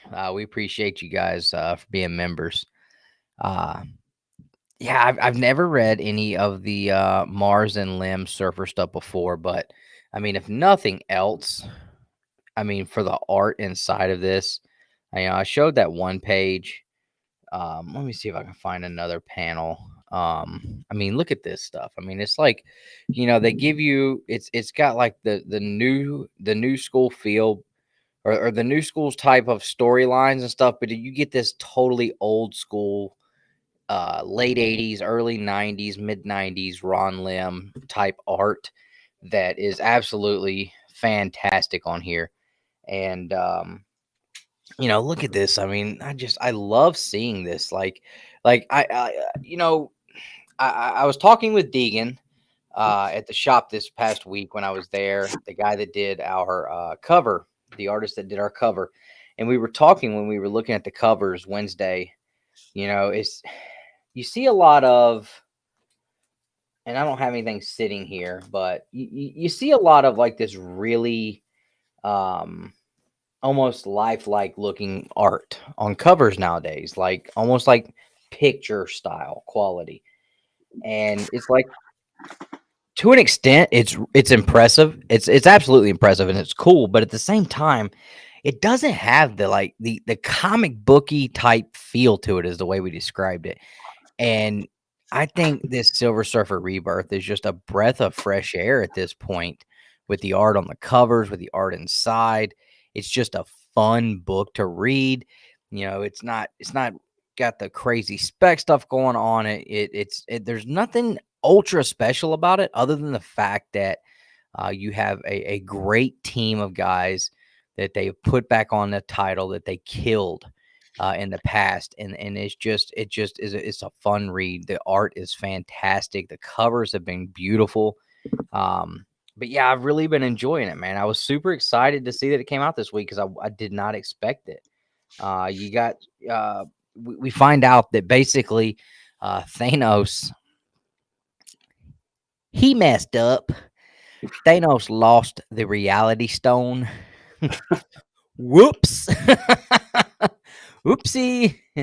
You don't just misplace the reality stone, and someone has taken it and they're playing with it. They're trying to learn how to use it, and they are messing everything up. And Thanos has sought out Silver Surfer to help him find this reality stone because he's like, look, you don't like me, I don't like you, but you know what? We don't work together, we're not gonna be around to like each other or not like each other at all. So we got to figure this out. And so I think the dynamic between these two characters while they're going after trying to figure out where the stone is has been really, really fun to read. And I'm not familiar, Justin. I figured you knew who the character was that popped up at the end, the Jack of Hearts. I always thought Jack of Hearts was a Spider-Man villain, but someone correct me if I'm wrong. I mean, yeah, I'm not sure. It looks like he's got some cosmic style powers, but I mean, he looks cool. And at the same time, he looks cheesy, but you know, I've never heard of the character. And I was expecting something a little bigger. And I was just like, I mean, is this guy like some big deal? I've never heard of him. Like, am I missing something? I mean, we did get some cool, we got some cool scenes where they basically broke through this reality. Like they keep popping up. This whoever's using it keeps creating these different realities, but they're unstable and they break up. And then all of a sudden, you know, you see Surfer is with Galactus, and it's like basically almost like they're being thrown back into like a past reality. Is that what you kind of took it as? I'm sorry, say that one more time. Did it feel like they were being like when Surfer was back with Galactus, and then when Thanos was back with Nebula? Did it kind of feel like they were being taken back to a past alternate reality almost? I don't know if I want to say a past reality, but maybe more alternate, right? Okay. That's how I felt. That's how I interpreted it. Okay. I love the storytelling device that they're using, where every time that there is a reality shift, you see the reality stone breaking. Right. I love that. I think that's great. Yeah, for sure, absolutely. You know, it's cool though. You know, it's like somebody has it. We don't know who has it. They're learning how to use it, but at the same time, every time they use it, trying to figure out how to use it, they're destroying the stone and they're destroying the current reality at the same time. Like, you know, it's kind of one of those deals. Like, not to, you know, just go back to, you know, just try to make a Power Rangers reference, but yeah, it's kind of like when Tommy was the Green Ranger and the green chaos candle burned out. Like he only had a certain amount of times he could morph, and then like every time he did, it just got weaker and weaker, and eventually he couldn't morph anymore. And that's kind of what's happening to this stone. Every time that whoever this is uses it, like it, you know, it's damaging it and making it weaker and weaker and harder to, and it almost seems like making it harder to control and making it more, you know, unstable. So who do you think's got it though?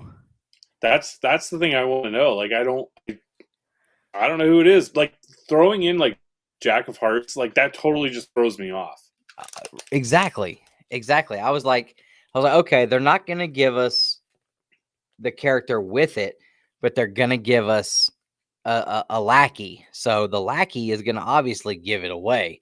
And then it's Jack of Hearts. I'm like, who is this character? And I haven't had time to even look it up, but I was just like, Jack of Hearts. I've never heard of this character in my life. Like, I got to be missing something. Does Gambit have it? Did you figure out who the other members of Infinity Watch were? Each one who was holding a different stone? No, I didn't know who they were. If you pull that panel up, I'll name each person. Because I saw him and I was like, this is crazy. Like, I knew that Warlock and the Infinity Watch sole purpose was after the whole thing with Nebula and the Infinity Gauntlet, like, you know, they were all commissioned to, you know, take care of the stones. And it's crazy that Thanos ended up with one. Like, why would you entrust this crazy bastard with one? But so here's that panel right there Justin was talking about. Okay, so help me out. Everyone help me out here, because I might get some of these wrong, but I think it's Drax, Moondragon, Adam Warlock, Gamora, and then that last one, it's getting cut off. I think it's Pip the Troll. Pip the Troll. Okay. So yeah, I picked out Drax, I picked out Warlock and Gamora, but I wasn't sure about the other two. Yeah, I'm pretty sure it's Moondragon and Pip Patrol. Okay. And like that's another thing I caught too. Like, these guys, they could have did the updated Batista Drax and the updated looking Gamora, but they stayed true to the art in the comics that they did when they were teamed up and paired up with Silver Surfer in the past. And they kept it the same, and I love it, man. I cannot get over how much I'm loving the artwork in this. It's like I said, it's almost like a breath of fresh air. I'm not saying that I don't like current comic book art and covers, but getting in basically an updated version of the gold that these guys were putting out in the past. I mean, it's absolutely phenomenal. It is phenomenal. Well, that's cool. Don't be shocked if your boy ends up with a FF48 soon. I'm just saying. I'm digging this Surfer, man. I didn't really care for Surfer as much in the Silver Age Fantastic Four stuff I read. Like, he was cool, but I was just like, it wasn't something that was earth shattering to me, or it didn't really move me. This has me excited, so I'm pumped up to see where it goes. And I've been wanting a first appearance of Thanos, but Iron Man 55 is so expensive. My shop had a raw copy sitting there for about the last month, and I've thought about it and thought about it and thought about it, but they wanted $1,000 for the raw copy. It was nice, but I kept thinking about it, and I was like, I really want to pull the trigger on it, but I didn't, and someone bought it last Wednesday when I was there, so I hated that, but at the same time, I was like, all right, well, it's gone. Like, that takes some of the pressure off. Dustin, did you answer Zombie's question here? When are we going to ship out the Supermassive covers? So they're all boxed up. I'm Dustin has literally them, looking at them right now. and then I'm going to get the shipping labels over to him. He's going to slap them all on, and they're going to go out Monday or Tuesday. Yep. So I spent an entire I day hope getting everybody those. who ordered it knows that it was delayed until the 23rd, so we've not been sitting on it for very long. Yeah. We Yeah. just got the books in, Wednesday? Yep. They And came then- in late. We had an entire box full of damages. So yeah. Yeah. So Plus, I kind of haven't been able to come down to segue. help, so it's kind of delayed stuff. Apologies. Are you good? Yeah, now it was interesting. And then I bought a bunch. Me? Are you talking about me? Yeah. Your camera's not on. Yeah. So it was super low power whenever I plugged it in, and it's not getting enough power to just sustain streaming whilst charging. It's weird. Okay. So the camera's just off. I'm letting it charge for a minute. Okay. That's why it went black earlier. But I also bought stickers to go into all of these. They were supposed to be 2x1 stickers, like a decent sized sticker. These things are literally, if you put them up to your knuckle, they're the size of my knuckle. Right? I'll show you in a minute. But yeah, I was highly disappointed. And So I apologize, guys. I spent $70 trying to get you guys stickers, and they came in like that. And if anybody hadn't seen it yet, this is our exclusive that came out this week. Absolutely the best cover art for this issue by far. I mean, out of the exclusives, yeah, I think that this cover beats out the Capullo 1 in 25 and 1 in 50. My wife didn't even know, which one was which, and I held this and the Capullo 1 in 50 up and asked her which one she liked, and she said, well, this one looks prettier. And I was like, obviously, Deegan did such a great job. Focus. Oh my gosh. Deegan did such a great job capturing these characters and giving them the superhero dynamics and showing off the powers. I mean, you've got the electricity going everywhere, the fire. I mean, this is what you look for in a superhero character, not them all being static and the Matrix stuff coming behind them. And I don't know. I'm not trying to shit on somebody else's book. I shouldn't have said that. I apologize. I didn't mean to come off that way. My thing is, like, when you want a superhero book, like, you want to see superhero poses, have some dynamics and stuff.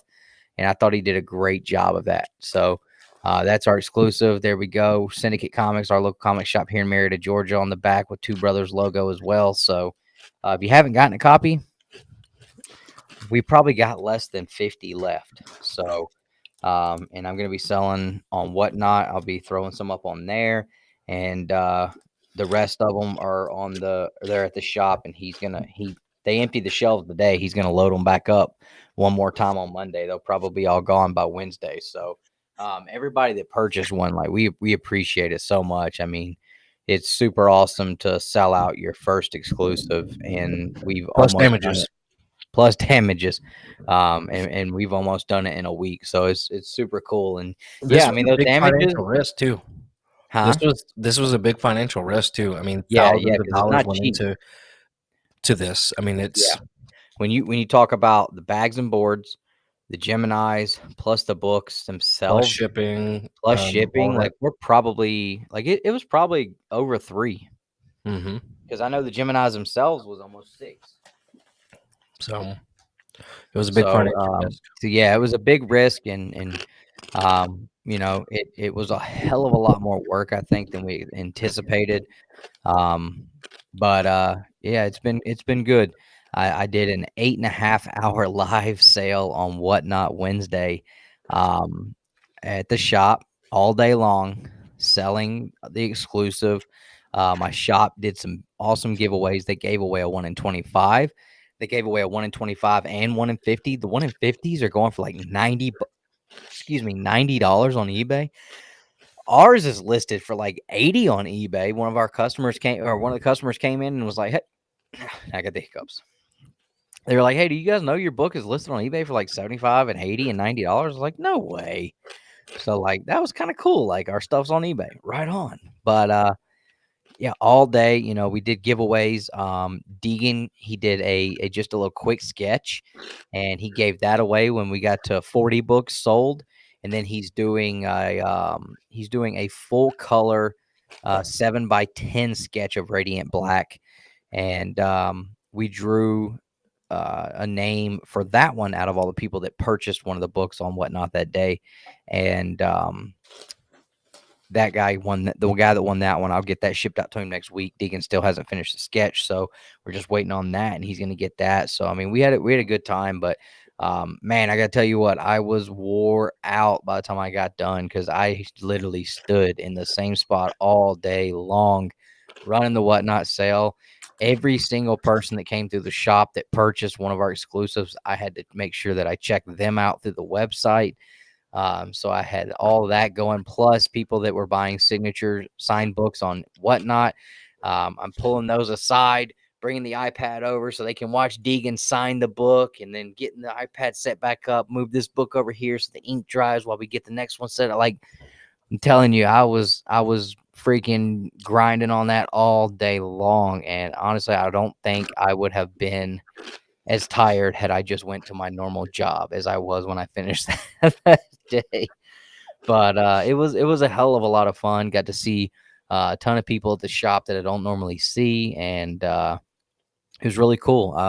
Moved about $600 of Silver Age ASM while I was there too, so that was cool. John let me he let me make some deals at the counter, man. I got to make some deals with people, so that was cool.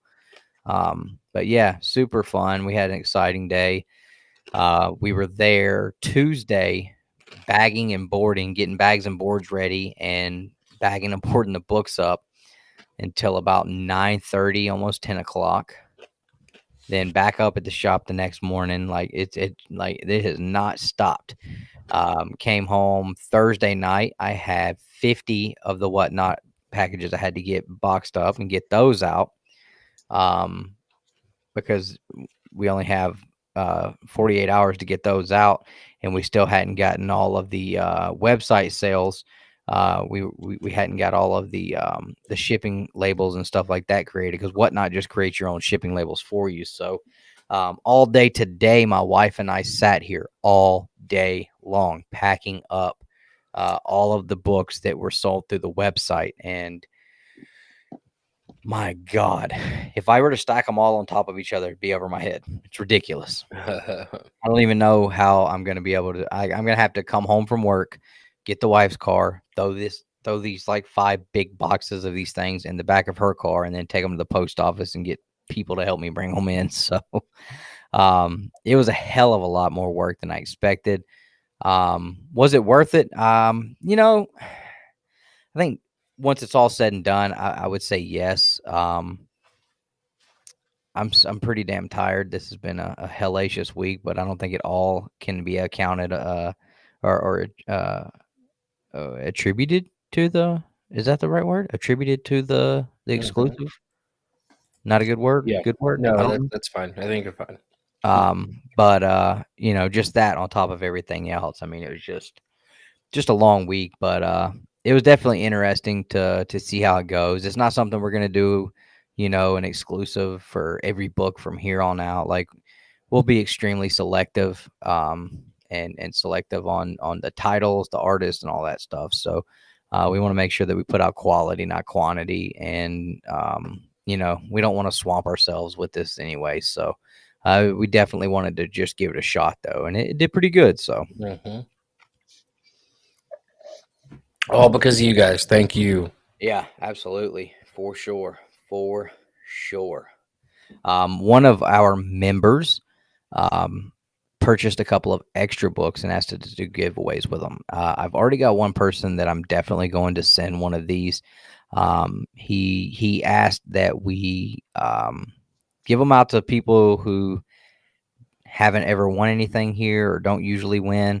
There's one person specifically that I definitely want to send one to, and the other one we'll figure out how we're going to do the giveaway on that one on one of the Babble-Ons. But special person in the 9.2 crew out here, and he knows who he is, and he knows we appreciate him. So that was super cool. Yep, absolutely. So I've been watching Daredevil. My wife has even gotten into it, and while we're packing books up, we just sit here. Thanks to Nick for floating me a TV. We sit here on the floor, and we've just been watching Daredevil, and man, it's really good. It's really good. I still can't get over Fulton Reed as Foggy Nelson. That's really hard for me to take. I mean, Fulton Reed as a kid growing up was the most badass of badasses. I don't even know who it is. And now he's Foggy Nelson. I get you. I know what you're talking about. Like it doesn't work for me. It does not work for me. Like, I see the long black hair, put the bandana on, and getting on the ice and kicking some ass. And now he's Foggy Nelson. Like, what the hell? Hey, Ronnie Boy Comics, what's up? Yes, they are going to be moving Daredevil and the other Netflix shows to Disney Plus within the next few months. That is correct, sir. But Nick, yeah, he was in Mighty Ducks. You remember the guy that was like the bigger one, and he would hit the puck so damn hard it would blow through the net and set it on fire or whatever?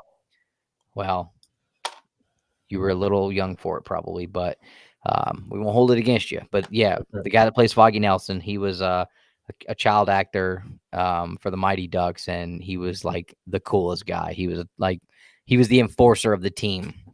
So that's all I can see when I look at him. But the whole time I'm watching this, I'm like, when is he going to put on the suit? Put on the suit. It's driving me nuts. Even my wife was like, I thought he had like a suit. I was like, he does, I think. But he's not putting it on, and I don't understand. We finally got to the episode where he finds the guy that makes the suit. He hasn't made the suit yet. He just beat the piss out of him, and now he feels bad about it because he realized what was going on with the guy. What did you think of the hallway fight scene in the very first episode? I'm trying to remember now. So I guess like the mafia has that little kid, like they kidnap that kid and they're holding him hostage. So Daredevil's just like, I'm going to go get him myself. See, I remember him kicking the crap out of him out on the docks. No, there's definitely a fight scene that takes place in a hallway, and I thought it was just Some of the best that's ever been. yeah, Oh, because it's don't like know. I mean, continuous. Like there's no pauses. oh, yeah. It may be one of those deals where I was, packing and watching and just didn't catch it like to the extent that I probably should have. That's the only thing about it is watching it while you're doing something else. Eli, what's up? What's going on? Watching it while you're doing something else, obviously you're missing out on some stuff, but I'm still looking at Kingpin and I'm like, I know what it is now because I found out who the crap Vincent D'Onofrio is. I cannot look at Kingpin and see him as the badass that he is. All I see is Full Metal Jacket. And I feel like he kind of has like a little bit of that Full Metal Jacket brain going on. Like he seems like he's not all there in the head. Like he's kind of like Looney Tunes a little bit. And like he's kind of like crazy. Like is he crazy? Like is he mentally insane? I don't think so. I think there's just an uncontrollable amount of rage. Okay, Mhm. maybe that's what it is. He because everything he does, the way he like talking, like it's always like really slow. And I'm not saying like I'm not saying he's not the best casting. I'm just saying like I can't look past Full Metal Jacket. Yeah. But he his movement is always real slow. He talks. It's calculated. Yeah, it's methodical. Everything he does, it seems like, but I don't know. I haven't gotten to the point with it where I'm like when he starts beating the shit out of people. Oh, sorry. when when he puts his hands on people, I'm like, there he is, But it's not all the time. I'm not seeing Kingpin in him all the time. Yeah. But you know what? At this point, he's still just Wilson Fisk. So maybe that's the problem. Yeah, he becomes Kingpin. Yeah. Like, Because, I mean, like I season said, I'm 2. still in season 1. And, I mean, he's not even wearing the suit yet, I mean, he's not wearing the suit yet. So, maybe it's coming. Maybe once I get further in, it'll be there. But, I mean, it's definitely the show's definitely been super cool so far, and I wasn't sure. I know with Punisher, like they didn't finish it. Did they not finish Daredevil either? Nope. I wonder if Disney Plus will pick up and keep moving with it. Yeah, I hope so. Okay, how many? I seasons doubt of it. Daredevil is there? If I'm being honest, because it's 3 seasons, and then there's like the Defenders and stuff. But I doubt they'll do it. I mean, let's be honest. They're not going to be as brutal on Disney Plus as Yeah, yeah, because it's graphic and there's language. Like Yeah. it's very. Oh, it's not rated R, but it's not PG-13. It's pretty close to being rated R, just short of boobs, and it's rated R. Yeah. Yeah. I'll tell you what. Kingpin's old lady, boy. Ooh, God, she's the most annoying human being.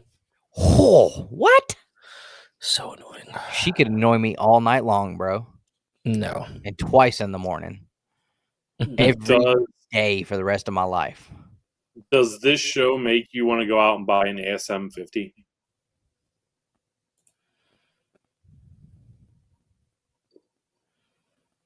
No. Not yet. It will. No. If anything, I'd be closer to a Daredevil 1, maybe. But it's more gotten me wanting to either pick up the Zdarsky or the Frank Miller Daredevil and pick it, or pick up and start reading one of those. But no, I'm not to the point of like, yeah, I want that ASM 50. Like I'm not there. And honestly, I don't know. I don't really have any space for Spider-Man books. Like I try to keep a certain level of top tier books on my wall, and I mean maybe if I decide to start like a comic slab wall above the baseboards, maybe I'll put some Spider-Mans there. I don't know. We'll see. But I don't know how I'd feel looking over and just I don't know. There are people at home throwing stuff right now. I know it. I can see it. All right, let's talk about Batman. So you two got to start talking a little bit. Like I can't. What do you mean for Batman? Like okay, what do you think about the trailer? Or what are we thinking about the movie? Are we excited? Do we think that he's going to pull it off? What do you think about the way that they're doing the Riddler? Do you think it's wise to give my honest opinion? I mean, I think it's perfectly fine. I don't think that I don't think it's that we should be expected to tell stories. I mean, All right. you don't have to be graphic, but I think that yeah, if anybody has a problem with us giving our opinions on Batman movies, like sorry, Okay. we'll blur it out. So, if I'm being honest, I hate the design with the Riddler. I think it's stupid. I wish they would give the Penguin a cigar. I think that's dumb, and I don't know why they just don't. Even the actors begging for it. Can I play devil's advocate real quick before we move past what you just said? Go ahead. A lot of people thought that the way that what's his name's Joker looked, they Which weren't one? digging it. The Joker, the best Joker. What was his freaking Heath name? Ledger. Yeah, I've always heard that a lot of people did not think that the way that they designed the Joker at that point was going to work because it didn't portray the Joker the way Booby had seen it before, but it ended up being the best one. So, I mean, Hey. I'm not a huge fan of this Riddler so far with the design, but I've also decided that, you know what, I'm not going to pass judgment until I watch it because a lot of people pass judgment on the Dark Knight, and that's literally the single greatest Batman movie to ever come out. And a lot of people, I think most people did not expect that. Yeah. So, but go ahead. Sorry, I tell you guys to talk, and then I freaking interrupt you. My bad. Later, Alan. Have a good one, Alan. Totally agree, Gabe. Go ahead, Justin. I totally agree with Gabriel's comment. The best Joker is Mark Hamill. Mark Hamill's not the best anything. I hate Mark Hamill. He was a pretty damn good Joker, though. Go ahead, Nick. No, I was just, I mean, and sure, that's fair, whatever, but it's just, to me, man, I'm just not interested whatsoever in this joke or in this Riddler. I think they're throwing way too many cast members in it at one time. Everybody from Catwoman to the Riddler. You know the Joker's probably going to pop up somewhere. I don't think so. I do. I think if it's just a cameo, I don't know. I'm still not convinced that what's his name's going to be the best Batman, especially after hearing him on the press run the last few weeks talking about all the grand ideas he was going to have for Batman that literally were just shut down immediately.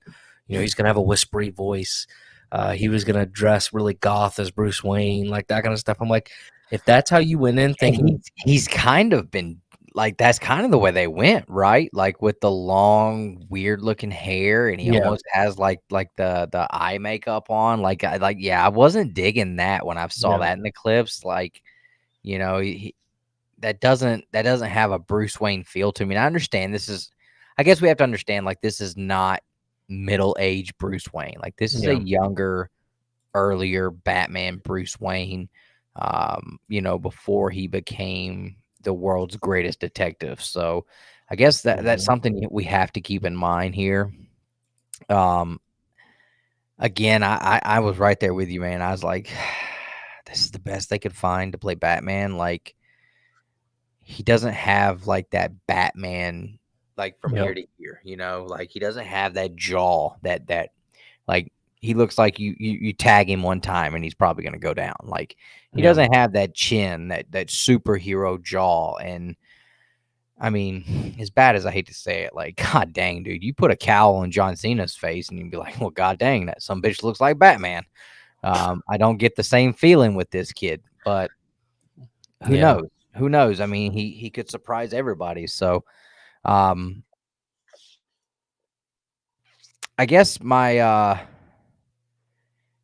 my argument about the Riddler would be, you know, outside of them just not doing the Riddler, like, how do you do the Riddler and fit him into a Batman film, which we know they're trying to go darker and darker with Batman.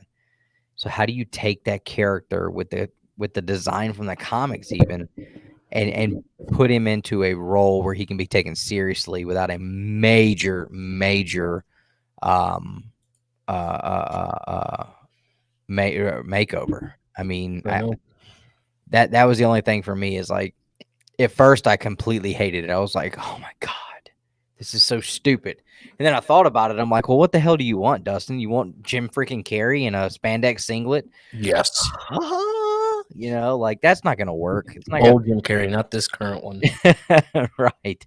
You know, I was just like, I don't think that would work. So without giving him a redo and you know, same name, probably still you know, he still uses like the little riddles and stuff, but you know, we have to look at they had to find a way to put a whole new take on him to make him fit the role. And it's like, I think by the end of it, we're all going to be cool with it. I think it's going to be cool because everybody always says the same thing. Like, we don't ever get any of the other villains. We always get Joker.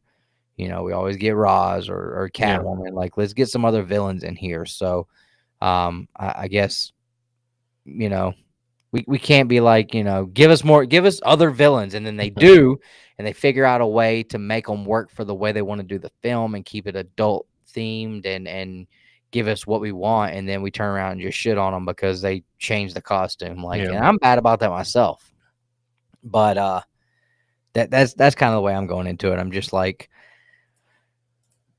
I'm excited to see it, obviously. You know, and you know, we're all Batman fans. Like, I think Nick and I both, you know, he's one of our favorites for sure. But I'm excited to see the movie. I don't know if I'll see it before we all go see it together in Lexington. I probably will, but I'll be excited to see it again, you know. But what do you think, Justin? First off, I had no idea that was supposed to be Penguin. Really? Like, honestly, yeah. Colin Farrell? What's that? Colin Farrell? Yeah, I had no idea that's who he was supposed to be. I thought he was supposed to be like some other gangster type. Oh, okay. Character. With a huge nose. Yeah, sorry. I had no idea. Like, at first, I didn't even know it was Colin Farrell. I thought it was the dude who's... they made him look good. Dude from Spin City. What's his name? Richard something? Richard Kind? Is that it? No idea. So yeah, didn't know that. I was kind of bothered by the Riddler costume, and then someone pointed out that there's you know, a lot of striking resemblances to the Zodiac Killer, and I went, all right, this kind of makes sense. I now understand that it's I'm kind of into that idea.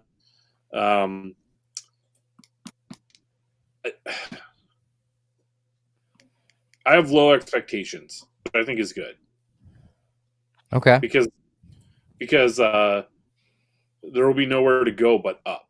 It'll be very hard for me to be disappointed in this movie because my expectations on it are low. Right. Are you going to go see it immediately, or are you just going to wait? I mean, if we're planning on seeing it when we're all together in Lexington, then I'll probably just wait to see it then. That's really what you want to do? My only fear is if I mean, well, hell, it'll be in theaters for at least 4 weeks, like, no doubt. You would think. I mean, I don't think my first choice for a movie that we should all see together is still going to be in theaters by that point, which is unfortunate. Which would be Jackass 4 or whatever number it is. yes, I would love it. I would love to go see that. Yeah, I would be okay with people talking to me during that. yeah. Well, look, we'll go see Batman for 3 hours, 3 hours and 12 minutes. You just sit right between me and Nick, and I didn't know it was a 3 hour and 12-minute movie. oh yeah, they're gonna get a lot in. Oh man, that sucks. Yeah. So, yeah, I'm excited about it though. I don't know. I think that everybody's kind of on the fence about it. I don't think, outside of Mark, I don't think that there's a billion people out there that expect this to be like a crazy, fantastic film. I think it's got people intrigued, and I think everybody's just. I think most people are just like, you know what? Let me just see the movie, and then I'll make my decision on what I think about it. So that's kind of where I'm at. I mean, the trailers have been cool. I dig the new Batmobile. I think it looks great. I thought that was really good, and I'm excited to see how Colin Farrell does as the Penguin. We haven't seen the Penguin in a long time, obviously since '89. Danny DeVito, the best Penguin ever. That's another thing I want to add is like to your point, Nick, where you said we're just getting too many characters. I think we're at the point now that there have been so many Batman movies that the studio is just taking for granted that we know who people like Catwoman and the Penguin and Riddler and like all of these sort of characters that make up the I don't want to say the rogues gallery of Batman, but the characters of Batman, I guess. I don't understand why we need Catwoman. I'm so tired, like literally sick to death of Catwoman in all aspects of Batman. There has to be a love interest. No. We can just have an angry guy beating people to a pulp, and that's plenty. I mean, there was a love interest in every single Christopher Nolan Batman movie. That's fine, but it doesn't have to be Catwoman. And look, he doesn't have to have a love interest.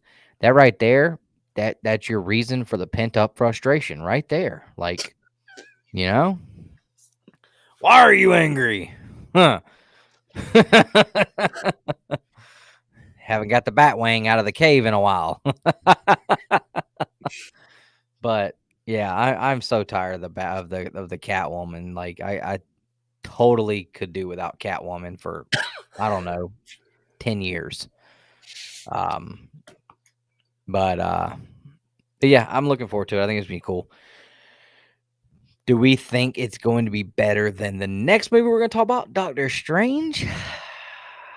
Hands up if you think Batman has a chance of being a better film, a more exciting film, a more telling, a more revealing, a film with more longevity on future films coming up than Doctor Strange. No, but it does have a bigger opportunity to fail. Yes. So I think there's a chance that Batman could be better than Doctor Strange because expectations for Doctor Strange. Oh, you're saying Doctor Strange has a bigger chance to fail? Yes. Okay. Yeah. I agree with that. Yeah, because I mean, it's just like Spider-Man, No Way Home. I mean, luckily, everybody pretty much knew everything that was going to happen. If they had not done like one or two of the things that everybody wanted to happen in that, but they did everything else, I think people would have looked at it as a fail. If you didn't get Toby and what's his name? Andrew. If you didn't get them in the movie, do you think that you would have looked at that movie as a fail or a disappointment?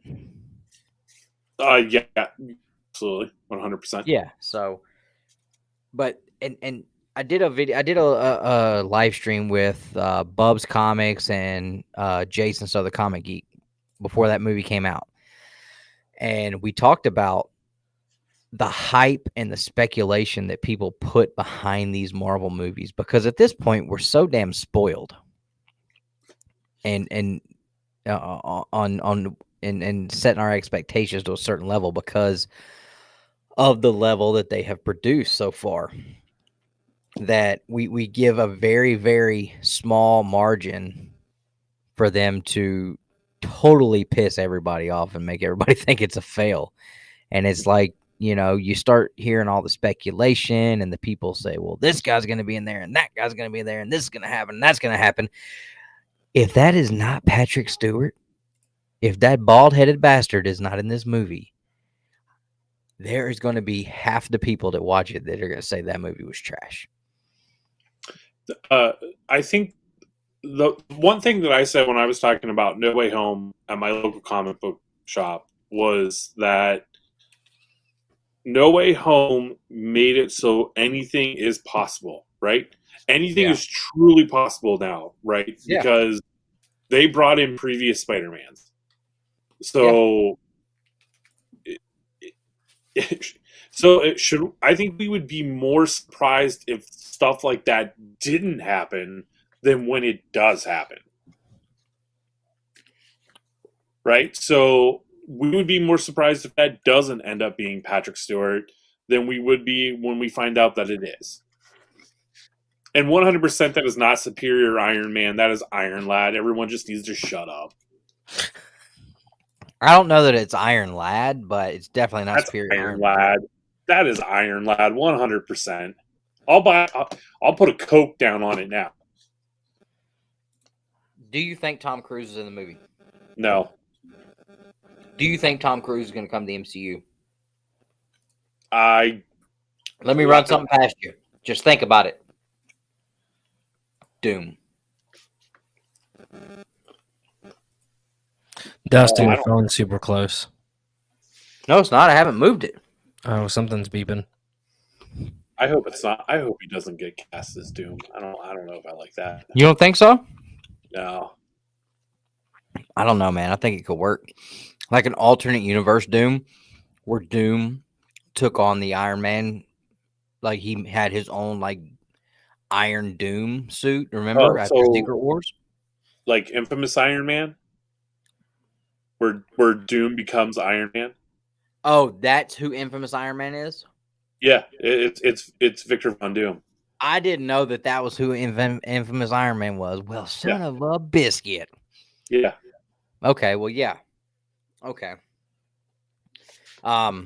Okay. Nick, you excited for Doctor Strange? What are you excited about? What have you heard any of this the speculation? Yeah, I've heard it all. My biggest thing I think is or isn't going to be there. The only thing I'm really overwhelmingly pumped for is honestly just to see Wanda Maximoff become Scarlet Witch. That's what I'm pumped for. I don't really care much about the Illuminati. Hard on for this Scarlet Witch character, bro. What'd you say? I said you got a major hard on for the Scarlet Witch character. Like you have been all about it. I don't get it. What is it about her? She has just become a really like a character I really just like. I wish I could. I don't know, man, and I wish they would do her justice because she was, as the kids say, nerfed. So, well, you have to. I don't know. I feel like they're building her up. We're gonna get No More Mutants at some point. Probably I was about to say, what if from now? What if we're in a universe where Wanda has already rid the mutants from existence, and this is the way that they fix it? Subconsciously, she's already done it. No, like in an alternate timeline somehow. Like somehow the timelines got messed up or whatever. I mean, it's possible. Like the mutants existed. Obviously, the mutants existed before the MCU. So what if they come up with some kind of storyline where she destroyed the mutants, and then nobody had knowledge of the mutants anymore? Like basically just they were forgotten, and then we get the MCU stuff, and like somehow this ties all that back together where, the mutants are back. I don't know. there's literally endless possibilities and scenarios, and whether they make sense or not, they still make sense. I mean, you could still make sense of it. All right, run down some characters. See if you guys think they're gonna be in there. Deadpool, yes or no? No. No, I'll say no. I 1,000% think that Deadpool's in this movie at some point, even if it's just a little bit. Ryan Reynolds is not a good bullshitter at all. I watched a bunch of interviews with him, and I mean, we did see a picture of Ryan Reynolds he put it up on Twitter apparently for a second, and took it down because he was in the suit, and behind him, the lady who does all the costume design and set stuff for the Doctor Strange movie was standing there working on someone else. So I don't think he's going to play a big part. I don't think he's going to do anything, but I could totally see, like, you know, him just being there for like a couple seconds, say some kind of smart ass remark, and like that's it. But just enough to say, like, he's here. You know, I could see it. I think Ryan Reynolds is too smart and too much of an internet troll to do something like that without knowing what he's doing. Like, Yeah. And if you think he actually posted what I'm on saying, Instagram, that's exactly it though. Like, would he not play it off to make us think like, oh, he's acting like he's not in it. He's definitely in it. For us to sit here and think, no, he's smarter than that. He's not in it. No, I think he's acting like he's in it, but not supposed to tell anybody, but he's really not in it. Right. Which would make us think the opposite. Okay, I can't keep this or I'll cross that. I know. That's what I'm saying. Like, it's like, who knows, man? Who knows? Okay. All right. So Deadpool, y'all said's a no. Monica Rambeau. Any chance that was Monica Rambeau instead of Iron Lad or? So people said it was two different pictures, but I feel like they're very similar. I can see her being in it. Yeah. Okay. She's got history with Wanda. Yeah. What about the Illuminati? I say no. I don't think it's the Illuminati. Who do you think it is? I think it's the Council of Kings or something, portraying another group, maybe portraying the Illuminati. You think they're going to do that twice? What do you mean? Did you ever finish Loki? Oh yeah, I did. Or what if it's what's that other team, the something Avengers, and they have their own tower or castle?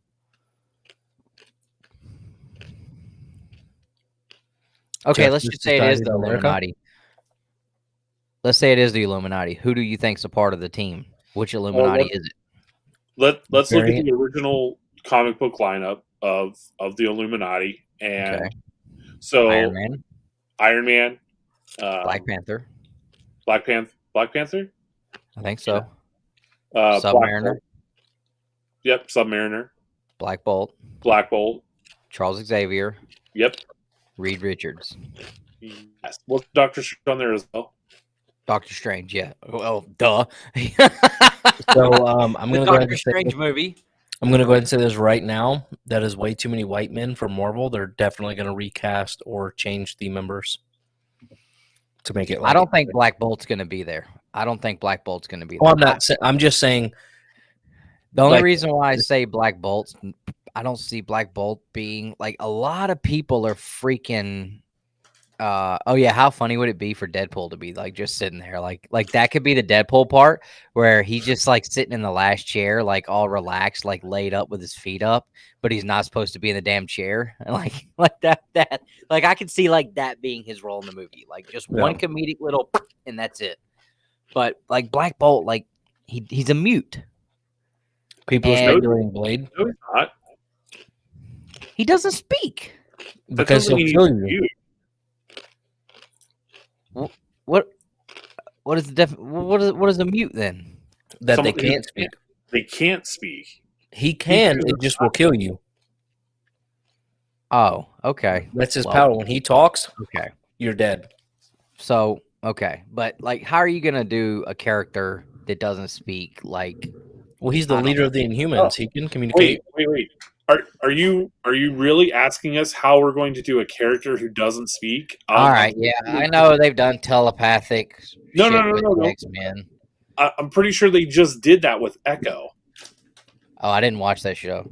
I Okay, had no well, interest in it at all. then I'll Literally less than none. Kingpin's in it. I don't care.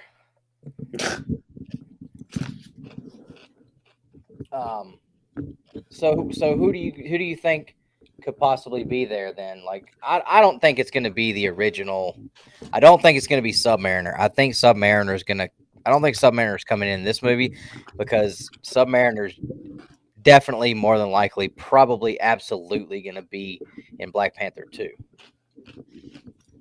Yeah, I think that's too big of a reveal to be like a minor bit or a throwaway character, and like he's too important.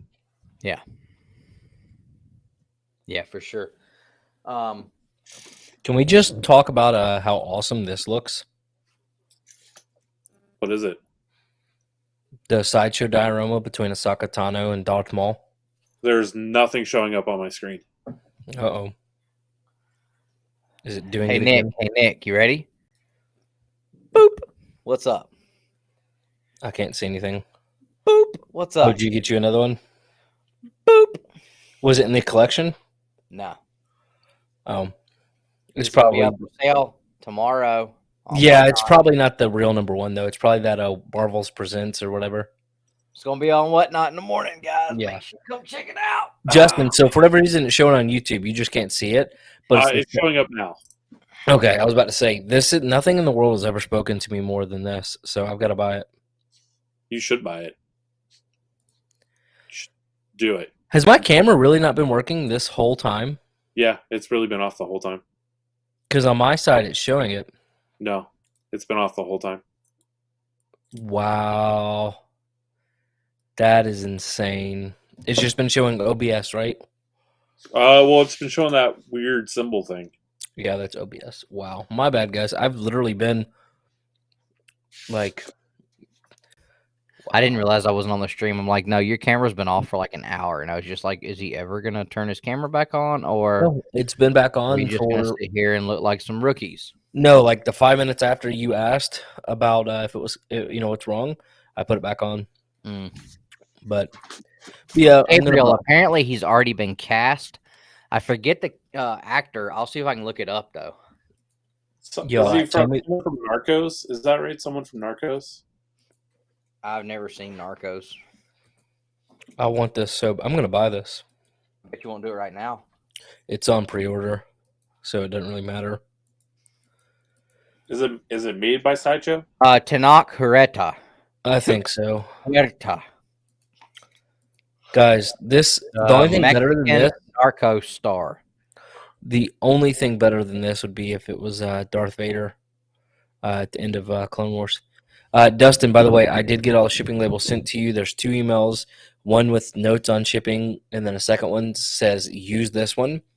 So, and that has all 48 labels. They use this one. Yeah, Okay. ready to print. So, I'll tell you what, I mean, I like, okay, we don't spec much, but like, if I'm gonna, I like to do what I call guarantee investments. I don't spec. I put money on stuff that I know is gonna happen, and I know Sub-Mariner is gonna happen. I believe in it. yep. I made a purchase on eBay. What? Notifications were being sent as I was printing labels. Check out this awesome Sub-Mariner cover. It's a Cho 1/100. That looks stupid. I think this is the Sub-Mariner we're gonna get it. I think we're gonna get the Savage Sub-Mariner. I can't see, again, just like I was talking about with Riddler, I can't see them making this cool in today's movies. But this guy They right did it with Aquaman. huh? If they gave that guy pants, I mean, it's basically like very similar. I mean, except one saying, guy has like, pants and This character right here, as far as like the costume design, like I think this is closer to what we're gonna get. The they're Savage, definitely not going to have WWE wrestler tidy whities up there. right? Exactly. So, Because I only That's bought, why they released it with the championship belt. yeah. So I bought a raw copy of that and a 9.8 this week. So I'm pretty pumped about that. You are thinking, is that his like quote unquote first time in that costume or something? No, it's just a 1 in 100 variant that there's literally like less than 4 of them on eBay, and I bought 2. It was put out when that variant came out. Like people weren't really like scooping up those incentives like they are now. It was, when did this come out? 2009. I mean, Justin, you tell me. I mean, were people scooping up those high number ratios in 2009 like they are right now, like they have in the past 3 or 4 years? I mean, those big ratios like that. I mean, look at the Miles Morales Ultimate Fallout 4 1 in 25, the DeJerko or whatever it's called. I mean, that book is like a $30,000 book because nobody was picking up those kind of ratio variants at the time like they are now. So, you got a big name artist, and I mean, being a 1 in 100, I think that's pretty cool. You're pretty cool. I will say, like, I've kind of enjoyed picking a character that I believe is definitely going to blow up. And the thing with Namor is like I've said it a million times, like the character has been so underutilized and overlooked in comic books forever. So I really think that they are going to. I think he's going to kick ass on the screen. I think he's going to kick ass, man. I think he's going to be a bad dude. And I'm excited about it. I'm very excited about it. I've never read the first Sub-Mariner book in my life either, but I've read enough about the character, and like I love Sub-Mariner. I mean, Nick's the same way. Like those Silver Age Sub-Mariner covers are freaking awesome. Yeah, there definitely is. Like for whatever reason, those Silver Age covers are just. If I see them, I'm definitely looking at buying them. I mean, Silver Age covers in general. Like I think you're starting to kind of get to where I was a couple years ago. I wish you'd have got it a couple years ago when I did, man. You could have got them so much cheaper. But like, they're just. I don't think I've spent much on any of these sub covers I bought. No, not the Sub-Mariner ones. If you're gonna get them now. But I mean, like once you start like branching out like that, there's just something about those Silver Age covers, man. Something about it. Yeah.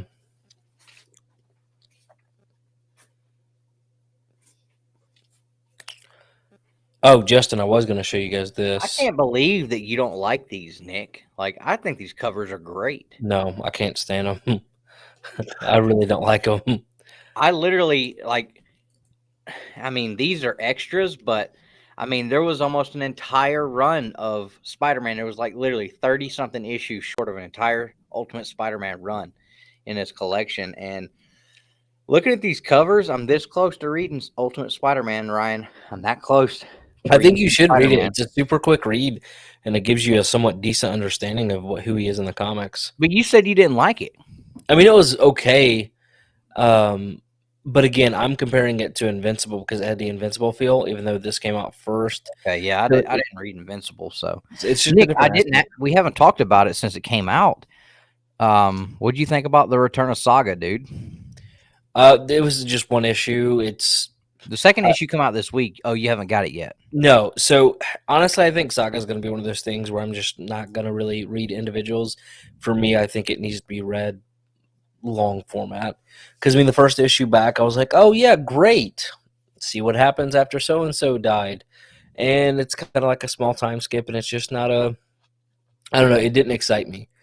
But yeah, I Okay. think it's going to be one that is going to be better suited to read in large batches. Okay. So, We got a question here from Fresh News 247. I think we could all give our own take on this one. How do you guys think Namor will fit into the MCU? He sees him being like a cocky guy, kind of like Thor mixed with Tony Stark. so you think he's going to be like Jason Momoa? Is that kind No. of how that's described?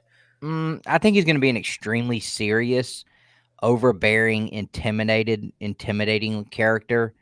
I think he's going to start off as kind of like a villain, and at some point he's going to begrudgingly, help out the heroes. But I think he's going to be a very serious, extremely overbearing, strong-browed character. What do you I think, think Justin? that's what they need to do with him to be successful. I mean, he's got wings on his feet. I think you just described a character that's already in the MCU. His name is M'Baku. M'Baku. Yeah, you just described M'Baku. And he needs a counterpart. I don't know. For me, it's going to be so weird to have Sub-Mariner if there's no Sue Richards. You know she's coming though. Right, but and imagine this, like this. I mean, angry, just overbearing character at war with everyone, but he, it's kind of like the sun's going down, big guy, type feel with Sue Richards when she comes around. Like, I want to kill everybody. Oh, look at that! Oh my goodness, does fries come with that shake, girl? And fish don't swim like that in the sea. Speaking of which, did you guys Aquaman have sex with fish? We'll get in. Yeah, let's talk Peacemaker next. But give you guys answer the question. What do you guys think about Sub-Mariner, and then we'll get into Peacemaker after Nick talks about the Mando book. Honestly, what I've read of Sub-Mariner has come from a lot of Brubaker's Cap, where he's kind of flashing back to him and the Human Torch with Captain America, and that's more Golden Age stuff, right? But it's kind of hard to tell what will happen, who he will be. I feel like they're going to reinvent his character, right? I think he's kind of one of those characters where people know a little bit about him, but the general population probably knows next to nothing. Yeah, and I think they're going to take massive liberties with him. Yeah, you're right. I mean, I would say probably, when you look at the grand vision of fans for the Marvel Universe, would you say that probably more than 50% of that fandom is not even comic book fans? Of the MCU? Yeah. I'd say it's a way higher number than that. Yeah, I bet it's probably closer to 95%. I mean, Okay, you're talking billions spent on movies and next to nothing on comics. So let's just say 90% of people that watch the MCU have no comic book knowledge. They definitely don't know who Sub-Mariner is. I mean, it's not like we grew up in the 90s with a Sub-Mariner cartoon. No. You know what I mean?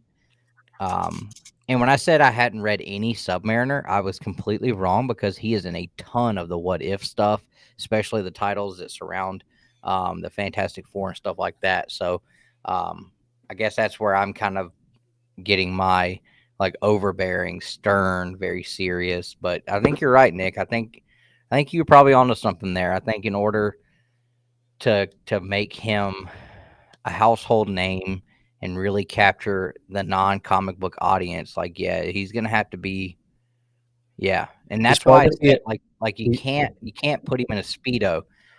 For us, we would get it. We would get it. It's after midnight, so I can cuss, right? Dude, drop an F-bomb right now. Drop an F-bomb right now. Yeah, I'm not gonna drop an F-bomb. But to me, he has to be a dick. Yeah. I guess that's kind of what I meant by the overbearing, yeah, but not like in a Johnny Storm kind of douche canoe. More of he's got to be an asshole. Yeah. But no, he's probably going to be like a 14-year-old TikToker. Oh God, I hope not. No. Oh God, I'm telling you, I wouldn't be putting my money into the Sub-Mariner books if I didn't think this guy was going to be cool as crap to people. I mean, No, dude, he's going to lead Snowflake in the. they've taken so many characters that were obsolete and made them household names. I mean, look at Deadpool. Like Deadpool wasn't shit until they came out with Ryan Reynolds movies. I mean, that New Mutants 98 book was worth next to nothing for how many years? I remember the first time I watched that was Valentine's Day up in the North Georgia mountains at a drive-in theater. And now when I say Deadpool wasn't shit, I don't mean to everybody. I mean, again, to the normies. Nobody knew. I had never heard of Deadpool before comics. Before I got into comics, I had never heard that name. I'll do you one better. I think Star-Lord is a better. Guardians. 1,000%. Guardians in general. Yeah, I think that's a better example of that than Deadpool. Yeah, I mean, household names at this point. I mean, hell, our little brother Andy, like that Joker don't know nada about a comic book, but he freaking named his cat Groot. Like he had me find some Groot comic books for him if I found them and pick them up. Like, I mean, he loves Groot. Like, it's household name at this point. So it is very interesting how Disney can do such a great job with Marvel. But then when it comes to like beloved things like Star Wars, they do such a great job at ruining it. I think that's because they hold on. haven't Let Justin yet. talk. Let Justin talk. Go ahead. I think it's because there's a clear vision for what they want to do with Marvel, and I think they're still trying to figure out what they want to do with Star Wars. They need to hurry the hell up and figure it out, and just let Jon Favreau decide all of everything. Yeah, they need to get what's her name out of the picture, and you're going to say Filoni, aren't you, Justin? Well, no. I'm going to say I don't think Favreau should be given free reign because that's how we got a lot of Book of Boba Fett, right? Like, I honestly think like there are scenes that happen in the Book of Boba Fett. I thought that was the Mandalorian season 4 starring Boogerfoot sometimes. I think there are scenes that happen in Boba Fett where it's just the people in charge were like, they were remembering what toys they played with when they were kids, and they were just like, "Oh, wouldn't it be cool if Boba Fett rode Rancor?" And it's like, "Yeah, let's do it." Yeah, I thought that was the Rancor. That's the big monster he was riding on. I thought it was the stupidest thing I ever seen in my life. Next to the freaking Vespas, like really. I love when the Rancor came through, like the Hulk just smashing everything. That made me feel happy. What made me feel uncomfortable was random spin moves when you're getting shot at or shooting for no reason. And red, purple, and blue and yellow, bright, perfectly painted speeder bikes that we've never seen ever in the history of anything ever that I've ever watched Star Wars. Fresh News 247 with the hot take here. And I'll let you two jump in here. Star Wars has no real lore, so it's harder to do a new Star Wars idea that doesn't make half of the fan base angry. Yeah. I think Star Wars, and I'm not even a big fan, but I think there's a ton of Star Wars lore. Yeah, but it's so spread out. It's so there's such a vast spread of time and time gaps, and I mean, wouldn't you say so, Justin? The comics make up for a lot of that, but a lot of it's legacy, and it's not technically canon. Okay, I think a lot of it also is left up to interpretation. So if it doesn't fit your specific interpretation of what Star Wars should be, or aspects of Star Wars, then you get angry. Yeah. Well, I think they should just continue to make all the 30 to 40 to 50 to 60-year-old Star Wars fans happy, and I think Star Wars will continue to be great. That's what they did with Mando, and look how great it did. Here's what you do, Justin. Here's how you fix I like Mando. See? But here's how you fix Star Wars. You target the 40 to 50 year age group. You throw in one really cute character, And then you make the Gen Xers happy or whatever they are, and they're like, "Oh, Grogu, I'm a huge fan." I disagree with that. I disagree with that. So, what do you think? You target 18 to 20-year-old demographics or whatever, that younger group, and try to make Star Wars for them? No, I mean, come on. Let's be honest here. Star Wars has always been meant for kids. Always. Yeah, but now all the kids are grown up. Okay. I don't want Star Wars with. No, wait a minute. Made for. Wait. So I think they just need to kill Luke Skywalker and get his crybaby ass No, out of the whole thing. He was good until hold on. Well, these are called the sequels. Yes, until the sequels. No, he's always been a big ass crybaby. Star Wars has Especially in the first has movie. always been meant for kids. It's why you're getting characters like Ewoks or Jar Jar Binks or Hey! You shut your mouth right now, sir. I will kick your ass off this show. well, tell me I'm wrong, right? You guys You love are Jar Jar. dead ass How old wrong. were you- Jar Jar Binks. How Jar Jar old were Binks is you? the most necessary character in Star Wars history. How old were you when you first saw Jar Jar Binks? Probably 40, because he didn't watch it until he was later in life. No, I did. It came out in '99, right? Yeah. So you've been 10. I was 11. So you saw Jar Jar Binks for the first time I when was you were 10. 11. Yeah, I was 10. So you saw Jar Jar Binks for the first time when you were 10. Yeah. All right, I rest my case. Now, for Nick But even better, I'm still watching him when I'm 30. No, but seriously though, Nick, who is Nick, I never really got into Star Wars watching them until I started dating my wife, and her father and brothers. They ruined this man. They Turned him into a watch nerd. Star Wars all the time, and that's when I was 14 or 15 when we started dating, and I bet you I didn't really start watching them until I was 18 or so. So, which I guess technically that is adolescence. But Justin, what I'm saying here is I don't want Star Wars to be made for people 15 years younger than me. I want it made for 15 years. Dude, that would be so great if Jar Jar Binks got a Star Wars show. Yeah, fresh news says Jar Jar Binks has definitely got to get a Disney Plus show, and we will love it. Yeah. Right. But Absolutely. yeah. I don't know. Do you feel like the stuff that Jon Favreau is doing is actually meant for kids? No. And that's why we love it. That's more fan servicey. But I do think that if you're going to make movies, you can't. I don't think you target those 40 or 50-year-old fans. But do you really think the 15-year-olds are the ones going to spend the money on it? Here's why I'm going to tell you you don't target them, okay? Because they're going to pay money to see it regardless. Because we're all a bunch of damn saps. So it doesn't matter if you didn't like The Force Awakens, it didn't matter because you were going to pay to see the next one. And I paid to see all of them the night it came open in the biggest theater I could find. If you didn't like the second one, it didn't matter because you were going to pay to see the next one. So they don't need to target us because we're going to pay to see it regardless. I know. I still think the magic is you do the fan service for the old folks and then throw in one really cute thing, and now you've got everybody. My daughter, too, has no clue about anything, but by God, Grogu is her favorite thing outside of Spider-Man and Peppa Pig. Like right now, it's Peppa Pig, Spider-Man, Grogu.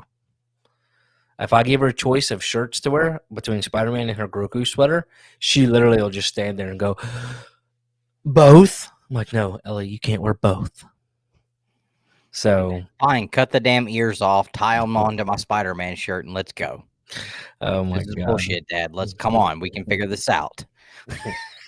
Man. Can I bring up one thing about Boba Fett that I really didn't like? Go ahead. Cool. So gives Grogu a choice: either take the lightsaber, which I have no idea how they got that lightsaber. I thought Palpatine burned them. That was a big deal, but apparently Yoda in one of the comic books actually rebuilt it. He did. He built it. Yeah, he What is rebuilt another one. Okay, so I missed that. That's a great explanation. So he gets the choice, right? You take the armor or you take the lightsaber. He's giving him an ultimatum. The last time I checked, and the last time I remember, and this was kind of a big deal, only Sith deal in absolutes. In absolutes, that's right. That is, I didn't think about that, but yes, you're absolutely right. What does that mean? Ultimatums, there's only black and white. There's no in between. It's So does that yes, mean sir. Luke Skywalker is going to be a Sith? Well, no, because we know exactly how his story is. Oh, That does would be that the mean sequels. Grogu's going to be a Sith? No, because he didn't deal in absolutes. Oh, But that so would they're be just literally just kind of they screwed up the writing. yeah. They basically kind of just Yeah, painted himself into a corner there. But I think that's also their out. How was for Grogu going to even hold that damn lightsaber? The damn thing's as big as he is. It was the same thing for Yoda. But anyways, but Justin, I think Yoda. that's kind of guess they're out for why wasn't Grogu, a great big famous Jedi. Every time master, Grogu does that, I'm like, he's like, I want will somebody get this baby some constipation medicine, please. I loved when he was jumping and stuff. They did a great job with the puppetry. What was the deal with that armor? Like, it's like what is it like it's like a freaking Chain a mount. knight's chain link armor. Yeah, basically. It can stop. I thought he was lightsabers. getting him some Mandalorian armor made. Like, That would be cute, but no. is he gonna have damn holes in his helmet for his ears to come out? Like, is he gonna be a Mandalorian? Is that what this is leading to? I think that's where it's leading, right? Eventually, he's going to get the Darksaber. Yeah, he's a foundling. What is the dark saber? Mando's black lightsaber. Mando has a lightsaber. You didn't watch season 2, did you? Go ahead, Justin. You didn't watch season 2, did you? It's been a minute. I watched all of the Mandalorian. Yeah. So do you remember the evil guy? Toronto. What was his name? Moff Gideon. The evil bad guy, Dustin, in season 2. He was the older black guy. He had the black saber that looked like a samurai sword. Okay. That's the dark saber. I didn't know it was a saber. Yeah, it's just called the dark saber. And Justin, correct me if I'm wrong, but basically it was like 100 years ago. The leader of Mandalore was a Jedi and a Mandalorian. He created this special saber called the dark saber, and it's made with the most purest form of Beskar, right? I don't know that part. Okay, yeah, it's something like that, I think. Don't hold me to that. But it made me definitely want to go put a Mandalorian darksaber right here. And now that we're moving, all of this is coming down. Like, you can already see, like, cords hanging down because I had to pull stuff down for the showings. Imagine people coming into my house and going, what is going on in this room? But, like, I had just rehung up the cords real quick for that green screen video today. But yeah, maybe want to get one to put right there, but I'll figure it out at the next place. But I loved that, and I hate they got rid of the spear. What did you think about that, Justin? I like the reasoning. Well, first off, like he has too many memorable weapons to begin with. Like, so the spear has to go. I like the reasoning that they gave. They probably were like, look at all the toy sales, whichever one sold the least. That's the weapon we're getting rid of. But no, it was definitely a good. It was a good reasoning. Can Grogu not use the Force to like levitate and travel like by floating instead of walking with his little ass feet behind everybody like by 40 yards? I mean, well, he's starting to. Okay. He was starting to use it to like jump. I started like giving Carl crap the other day because like the dude's gonna be 60 in two weeks, and like yesterday he was doing a walkthrough with all the superintendents and stuff, and he's like literally 40-50 feet behind them as they're walking around because he's got like that whole Grogu walk going, and I'm like, this poor bastard looks like Grogu trying to chase after Luke Skywalker. No, he wants them to slow down, but he doesn't know how to tell them. I just love the force pickups. Justin, wouldn't you love to walk behind somebody and they're just gonna force carry you Oh, everywhere? and Luke Skywalker is a total asshole. Like, what a dick. This little baby wanted to eat that damn frog. You make him put it down. You pick up 97 frogs. This baby's eyeballs got this big, and then you just put them back. Like, didn't let the Yeah. kid eat none of them. You just picked up 19 frogs, dude. This kid couldn't eat one. What a douche. You guys like this character? I have yet to find one redeeming quality of Luke Skywalker to make me like this guy. I've seen all the Star Wars movie. There's not one quality about this guy that I look at and say, you know what? That's a leader. I would follow this guy into war. He banged his Not sister. even for a second. Not even for a second. He's just like Rick Grimes on the Walking Dead TV show. Like, there's not one quality I about agree, Rick Grimes Kyle. on the TV show that would make me follow this guy into war with this apocalypse going on. Like, no, that's not the guy I'm following. Coral. James. I know. He definitely kissed his sister, though. Yeah, he put his tongue in her mouth. Coral. Yeah, but you don't understand because George Lucas had everything planned out when he did the first movie, so that was totally acceptable that he did that. Justin, so what is your honest thoughts on the current state of Star Wars, like the sequels and stuff like that? Are you happy with it, or are you just like, eh? Or do you think people like me complaining about it are just a bunch of douche canoes? What are your thoughts? Should they just stop? My eventual hope, my dream is that they're like, hey, do you guys remember that episode 7, 8, 9? They're more of a what if. They don't count. Here's the real 7, 8, 9. Cool.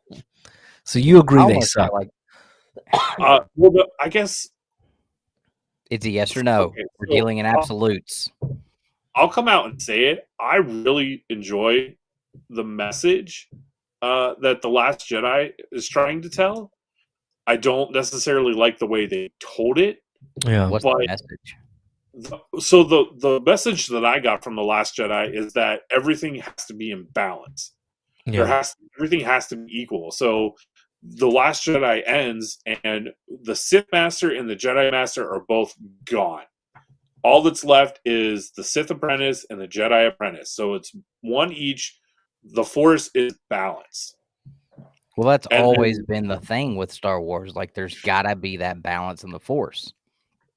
Right, exactly. And so the way that movie ends, that's how it is. The Force is balanced between the two, which sets up for the third movie, which is going to be like, who's going to prevail, the light side or the dark side? And instead, they just got lazy and said, nah, it's been Palpatine all along. Like, that is stupid. That was Rey is the most irritating character, I think, next to Luke Skywalker to me. I think it's just poor writing and poor storytelling. Like, I feel like she got like the Carol Danvers treatment, where like we're gonna force you to want to love this character. Like, she is better than everybody before her. She is the strongest ever, and you will not dislike her. Like, I feel like that's the treatment that they're trying to like shove down your throat. They're like they're giving her like the same thing they did with Carol Danvers. Like, you're getting that John Cena treatment. Like, this is the best out there. This is the best we have, and you're gonna like it. Okay, so here's a controversial take. Why is it not okay for her, but it's okay for them to do it with Luke? Oh, I think Luke sucks too, though. So right, but basically, and I already said that I don't think it works with Luke either. Like, he's a very weak character. Like, he whines awfully too much. He does not have he does not put out as having the qualities to be a leader, in my opinion. Like, he doesn't show like he shows too much weakness. For me, if I'm going to follow somebody, I want to follow somebody that I look at as being stronger minded and willed than I am, not somebody who's pissing and moaning and crying all the time. So that's my deal with Luke. I like Kylo Ren. He was a like in Walking Dead. in Walking Dead, for me, I'm Team Shane all the way. Like, let's kill Rick. Okay, we don't need this weak bastard getting in the way. We need to follow Shane. Shane's got the right idea. Trust no one, kill everybody, hoard all the food, and let's just make it through it. Same thing with like with the other stuff. Like I would have followed freaking what's Harrison Ford's character? Han Solo. Yeah, like I would have followed him. Like, dude's got balls. Like he's gung ho. Let's get it done. And then he gets killed by his own son. So, well, but look how old he got. But I don't know. That's just me. I don't know. I guess I look at things differently. I mean, I don't see Luke as being an alpha character. I don't see Rey as being an alpha character. And to me, like, if you're going to push somebody to the forefront, like, Tony Stark, alpha character, 100%. oh my gosh, I'm such an idiot. Look at this. I thought this was Yoda. It's actually a Grogu ring. My bad. I would love to see when they bring the X-Men in, like if we want to talk about female alpha characters, like Ahsoka Storm. Tano is the femalest, alphaest character in all of Star Wars. Yeah, I could my totally favorite. go with that. I mean, like she comes off with that. She carries herself that way. You can see the character, the attitude, the way that she carries herself. I definitely see it. My wife goes, "Why do you like that character so much?" I said, "I don't know." I said, "I really don't." I said, "But I've just absolutely, ever since I watched Clone Wars and then what little she had to do in Rebellion or whatever it was, Resistance, whatever it was, that next one, it's like, I just absolutely love that character." And Rosario Dawson does a good job portraying her so far. I mean, what, in the 4 minutes she's had? Yeah. To me, it should be something that it should almost appear organically, not forced. And I feel like with her, it was forced. They tried to force it with Carol Danvers, that backfired. The what's the girl with The dragon tattoos? Wakanda? And no, the bald headed chick in Wakanda. I have no clue. Not Shuri. Not Shuri. You know who I'm talking about though. His right hand man. Like she's the leader. Yeah. Like she's got the alpha in her. Like It's that the character. same lady who plays Michonne in Walking Dead. Okay, yeah. But like the way that character carries herself, Rebels. she That's doesn't right. have to tell anybody. She doesn't have to tell anybody I'm in charge. Yeah. You look at her, you watch the way she carries herself, and you just know it. Okay. So like I don't want anybody to get the wrong idea that I'm just saying like female characters can't be the alpha. But it's got to be something that you can look at the character and it's organically there. They got it. Hey, Justin. It's the it factor. You don't force an it factor. It's just there. You stink. My dog stinks. Ooh. Oh. Justin. All right. Ahsoka Tano, right now, I'm telling you, would whoop Luke Skywalker's tail. That would happen. No doubt about it. Try me. She whooped her daddy's butt. Did she? She whooped all up on Anakin When? in Clone Wars. When Anakin was at his best. Yeah, but isn't Luke stronger than Anakin? Oh, I don't know. But Ahsoka got stronger, I'm sure, because she was still, pretty much a kid. Ahsoka. Dan says there were at least a couple of years between each Star Wars movie, so Luke could technically have trained hardcore. That's fine. Like he can train and he can get he can build the power, but he doesn't come across as a character with the right attitude, with the right mentality. He doesn't come across as being strong-willed. To me, he just doesn't have it. Really?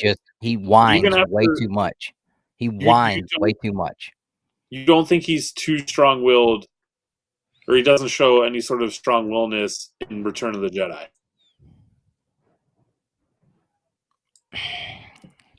I mean, I guess at some points, yeah. I just can't get over how whiny he is, though. Well, wait, he's only whiny.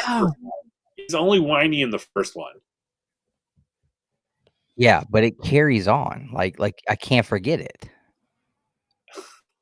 I So can't you're put it on the blinded. line, man. You're blinded by his portrayal in the first movie so much so that you can't see anything beyond that for anything past that. You know what's 100%. crazy is we're coming up on almost 60 years that movie was out. He comes off as soft. SAWFT. Soft. Okay.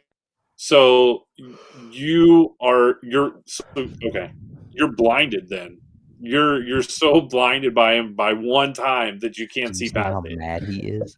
Justin, I've got you're under so his skin. blinded by how great Jar Jar Binks is because of just one bad experience with him. He's gone. He's clicking off. I know it. Dang it, my camera died again. I give up. I'm just gonna talk. I didn't start with a full battery. It was on like 2% when I started. But anyway, But speaking at the of same those, time, like I'm not Whatever.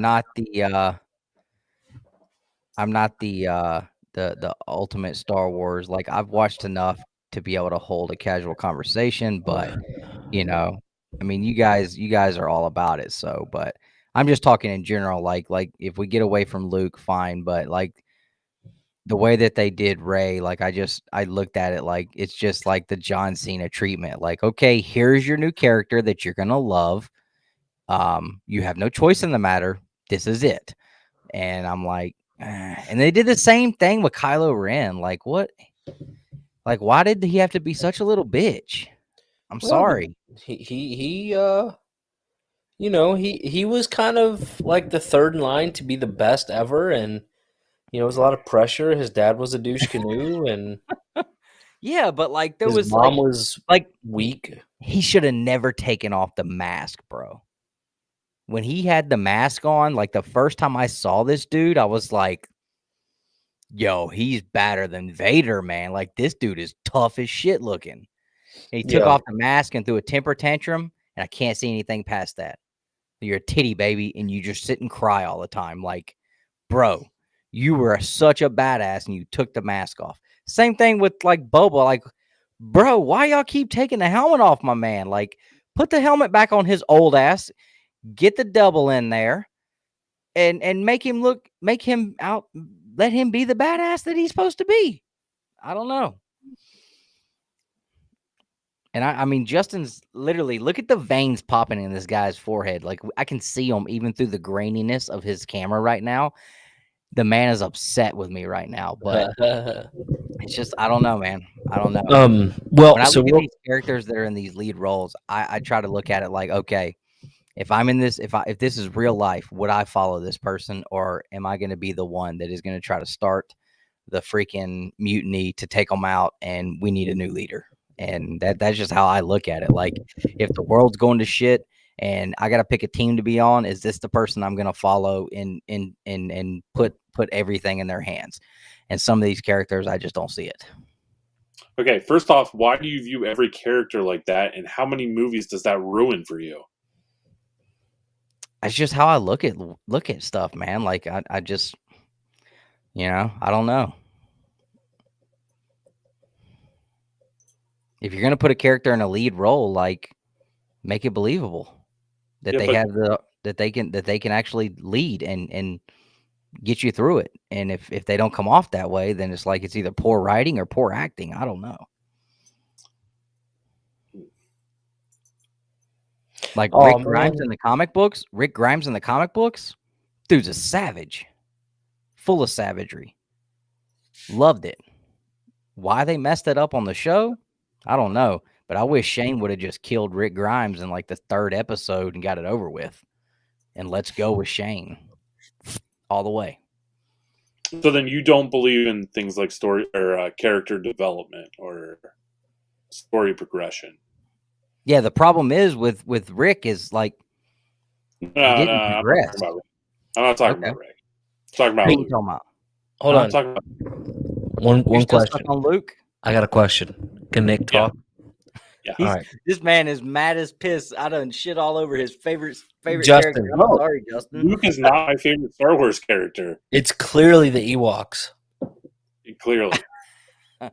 Okay, I'll flip it Shut back on up, you, mother. Justin. I'll flip it back on you, Justin. Can I ask a question real If we're quick? going to Hold talk on. about character progression and giving characters a shot without just passing judgment immediately based on something you saw and didn't like to start with, then why do you hate Jar Binks so much?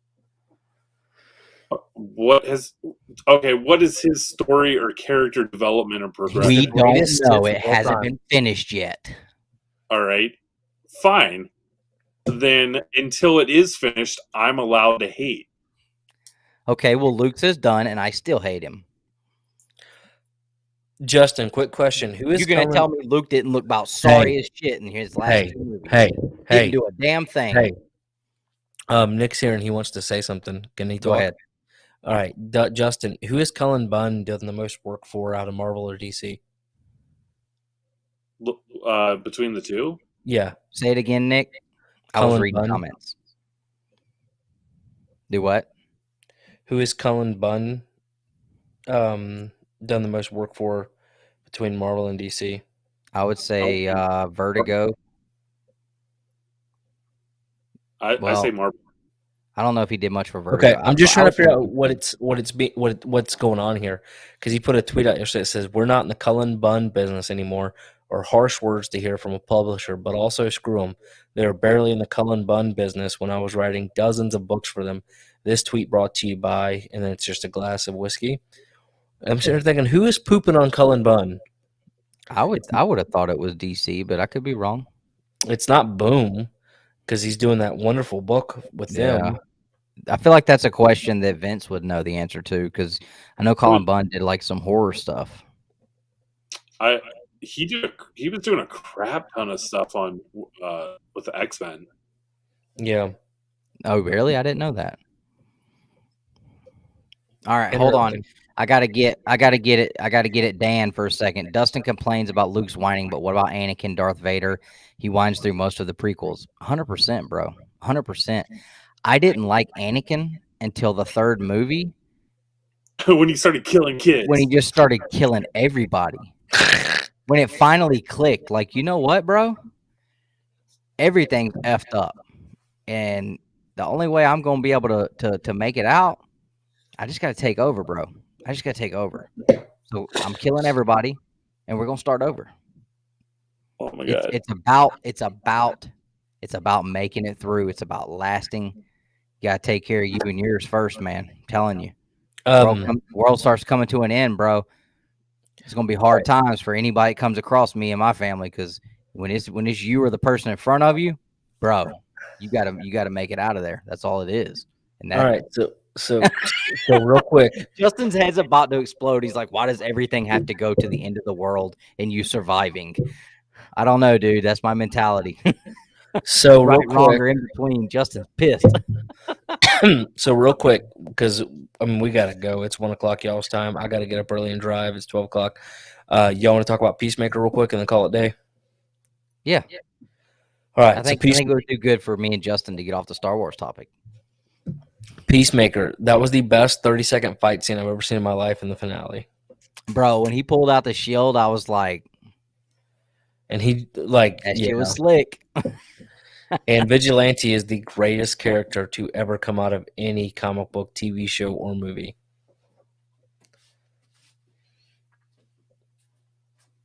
I love Vigilante. Justin, have you still not seen it? No, I haven't. I know that you have shared your HBO Max login and password with me, but I don't really share, or I don't use shared like logins and stuff, because I don't like to pirate things. That's fair. That's fair. Speaking of Vigilante, I'll have a couple of Vigilante books up on the Two Brothers Comics Whatnot sale tomorrow at 11 a.m. at Two Brothers Comics on Whatnot, including Justin, you ain't right. That is an awesome Vigilante cover, is it not? That is killer. No, for real. I don't use shared logins or stuff like that. Well, that's fine. Well, I mean, I'm not paying for it. It just comes with my AT&T account. Yeah, we get it because of our cell phone bill. Well, my bad, Justin. I didn't mean to offend you. I wasn't trying to ask you to pirate. No, you didn't offend me. I mean, I'm not pirating. Hey, I might know somebody that could help you out, though. Yeah, me. I can help myself out. All I have to do is sign up for it. Justin, let me send you $10 and then it'll cover your first month to watch it. How about that? I would rather you save that $10. Hey, we'll see you later, Kyle. Have a good night, buddy. Have a I good would night, rather Kyle. you save that $10 for a beer or a Coke in a month. Well, I don't drink Coke. Oh, but I drink Coke, and if you're just going to give me $10, Oh man. Yeah, I liked the finale. I thought it was good. I really, really hoped that she was dead when she did the torpedo thing. I was like, please don't make it out. Please don't make it out. Like that, I can't stand that character. I'm like, why do they have like it? She could be so much better, but they wrote that character to be so Like just like okay, I'm sorry, but when she came out with the gun, doing the flips and the kicks and stuff, yeah. Like get let's out be of honest. here. I'm fat as hell. Nobody that fat is gonna do something like that. You know what I mean? Like, Oh my god! Like it was. then just, again, I it- mean, like you it's know, a movie, or it's a TV show, but like, bro, ain't no way. I did like the relationship between Peacemaker and her. I thought that was very interesting. I don't think I've ever been more frustrated than when she dropped the damn helmet. I was like, And it was just really? no, whenever she dropped the radio.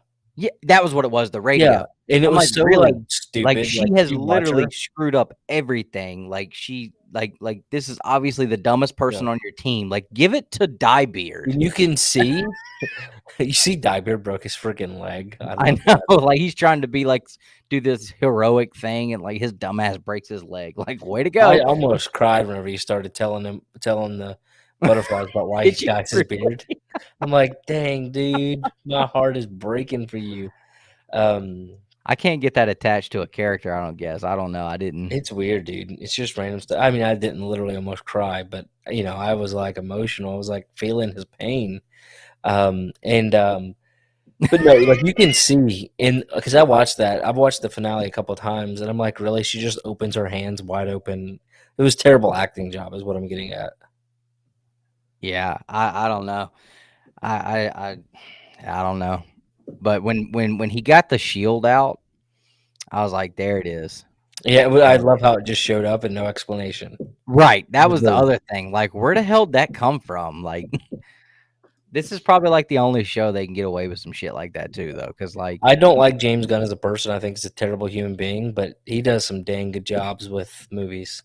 yeah. I mean, I thought come on, James. It was very stupid. I had no interest in it after the first episode, but I just couldn't stop. Yeah, I honestly, same thing. Like, it's not something that I'm gonna say was the greatest superhero show ever. For me, I reserve that spot for Gotham. But even though it wasn't about superheroes, it was about the villains, which is why I loved it so much. But yeah, it had humorous parts at some points. I liked it the further it went because I feel like that they got away from doing like the most juvenile comedy they could come up with every 8 seconds. Like once they got away from that part and started adding some substance in there, it started to get better. It started to get better. Yeah. I thought it was silly as crap though. I was laughing my ass off like at the end when he walks by, he makes the comment to Aquaman, and then him and Flash, like we see, okay, it's them, they're talking. Yeah. But then Wonder Woman and Superman don't barely move. Like Superman's just chilling, hanging out. Yeah. And like he turns his head one time and that's it. Yeah. Like he's just hanging out. Like my man doesn't move. Yeah. Well, apparently Cyborg was supposed to be in there, but Warner Brothers wouldn't let him do that. And they only used body doubles for Superman and Wonder Woman. Right. And, absolutely. Yeah. But it was just funny. Like they like how still they were. Like you literally could have just had mannequins there and nobody would have known the difference. Like I found it hilarious. And I just love how John Cena walks by him. You're a little fucking late. Yeah. Like barely acknowledges them other than to tell them like basically just to piss off. Yeah, like Superman and Wonder Woman were right in front of you. And that's all you gotta say. Yeah. I did love that. But he goes, it's not a rumor. F you, Barry. And the fact they let Aquaman actually cuss was only James Gunn could get away with that. And did you know Marvel actually filmed that scene? Yeah, because they were filming Doctor Strange right in the same area. Guardians 3. Guardians 3, yeah, in the same area. Could you imagine? That How is did that? How does that work? Oh, like that's crazy. Like you would 'cause he's think that James there's Gunn. like no way, but I mean, I guess there's a semi-working relationship there. Money talks though. Yeah, I'm like, I was thinking the same thing, and I'm like, no, it's James Gunn. Yeah, He's it'd be like back in the day, like WCW and WWF. They were in the same city at one point, and they had DX trying to infiltrate WCW's facility. And some of the guys, Kevin Nash and them wanted to go out and have the confrontation, but WCW wouldn't let them go out and have their characters seen on WWF TV. Like Yeah. you would think, that they wouldn't want to give them anything. Like, no, we want to crush you guys. Screw you. Yeah. But I guess James Gunn's got that pull, though. I mean, he's made Marvel a hell of a lot of money. For sure. James. Can you imagine how much that scene cost DC, though? Mm-hmm. Boy. Yeah. But they did get the 2 low rent characters. I mean, they Yeah. didn't have to get Gal Gadot and Henry Cavill. So, Gabe, I'm not That was 100% fun sure, anyway. man. I don't know how I feel about it. The whole DC movies, it's so all over the place right now. There's not a huge, great, clear direction in my mind. So I don't know. Yeah, I think that's the only thing they're lacking. Like, I think they've got the ability and the characters for sure. I mean, the Yeah. history, 100%. I'm excited about the JSA. I know that looks awesome. Hawkman Yeah. looks stupid, bro. That dude looked like Yeah, a I think that movie's going to badass. change everything. Hawkman looked like a straight up badass. I'm psyched about that. Yeah. All right. Well, Justin, you ready to get into the CBSI Hot 10 list? Justin's like, we're still doing that. No, we're not. I can't. I got to go. Nah. It's too late. All right, guys, you are the best part of Two Brothers Comics. If you want to be a part of the membership to win these awesome items from DC, Mad Cave, Mark Bagley sketch, awesome print from This February BroBox, we're probably gonna draw. We're gonna draw for the BroBox as soon as DC approves the DC video, and we can show you guys what's in it. Yeah. We're gonna draw for February's, and February is gonna have this Mark Bagley sketch. Yeah, super cool. He did it himself. $9.99. He did this last month for us, specifically for the BroBox. So this was not an eBay purchase or anything. This is a one-of-one for the BroBox specifically, as you can see here. And that'll be going in there for the Golden Age tier members. All right, you guys are the best part of Two Brothers Comics. Justin, I'm bringing Just for Men at the end of this month to you. No way, man. Yeah, dude, we're going to dye the top and let you keep the gray side, and you're going to cosplay as Reed Richards. I'm already cosplaying as Reed Richards. Look at that. I think it'd be cool. Oh, man. Yeah, because that's what I want to do. I want to leave for a weekend, come back with different colored hair, and see how my 3-year-old reacts. Yeah. How did she react when you shaved your beard? So, I mean, I trimmed it, right? Yeah. You know, but she was fine with that. She was not fine with the time when I completely shaved it off. Yeah, for sure. I wasn't fine with that. Yeah, because yeah, I'm not going to pull up the picture, but yeah. I went from I mean, that's when my hair was like, up to here. That was back when you were cool, bro. Yeah. I had hopes and dreams. And Hey, tax season's almost done for your wife, so that's good. I think she's working now. Oh, dang. To put that into perspective. Hey, she's getting that bread, as they say nowadays, these kids. I'm just trying to get little bagels. You know what I mean? You guys want a sneak peek of March's sketch cover for the BroBox? Real quick on the way out. This one I like. So Deegan Pecor, the guy who did our cover, the artist who did the cover for us, he donated the sketch for March, and look at that. Lame. Bro, this thing is slick. The silver and gold, it's hard to tell here. It's a metallic. Like, you can see like the glisten on it. Like, this is tight. So this will be in March's BroBox right there. It's killer. I'm telling you, it's killer. I'm definitely going to probably try to commission him to do me a Green Ranger and a White Ranger to put with my issue number 0 slabs. So that'll be for March. And then you guys already know, I've already said it. In April, we're going to have Austin LeMay mess this Joker cover up. I'm telling y'all. And that Green Ranger, whoever wins that, if you want it CGC'd with a yellow label, Deegan can make that happen now. Okie dokie, smoky pokies. If y'all have a good night, see you later. Collect your way and whatnot.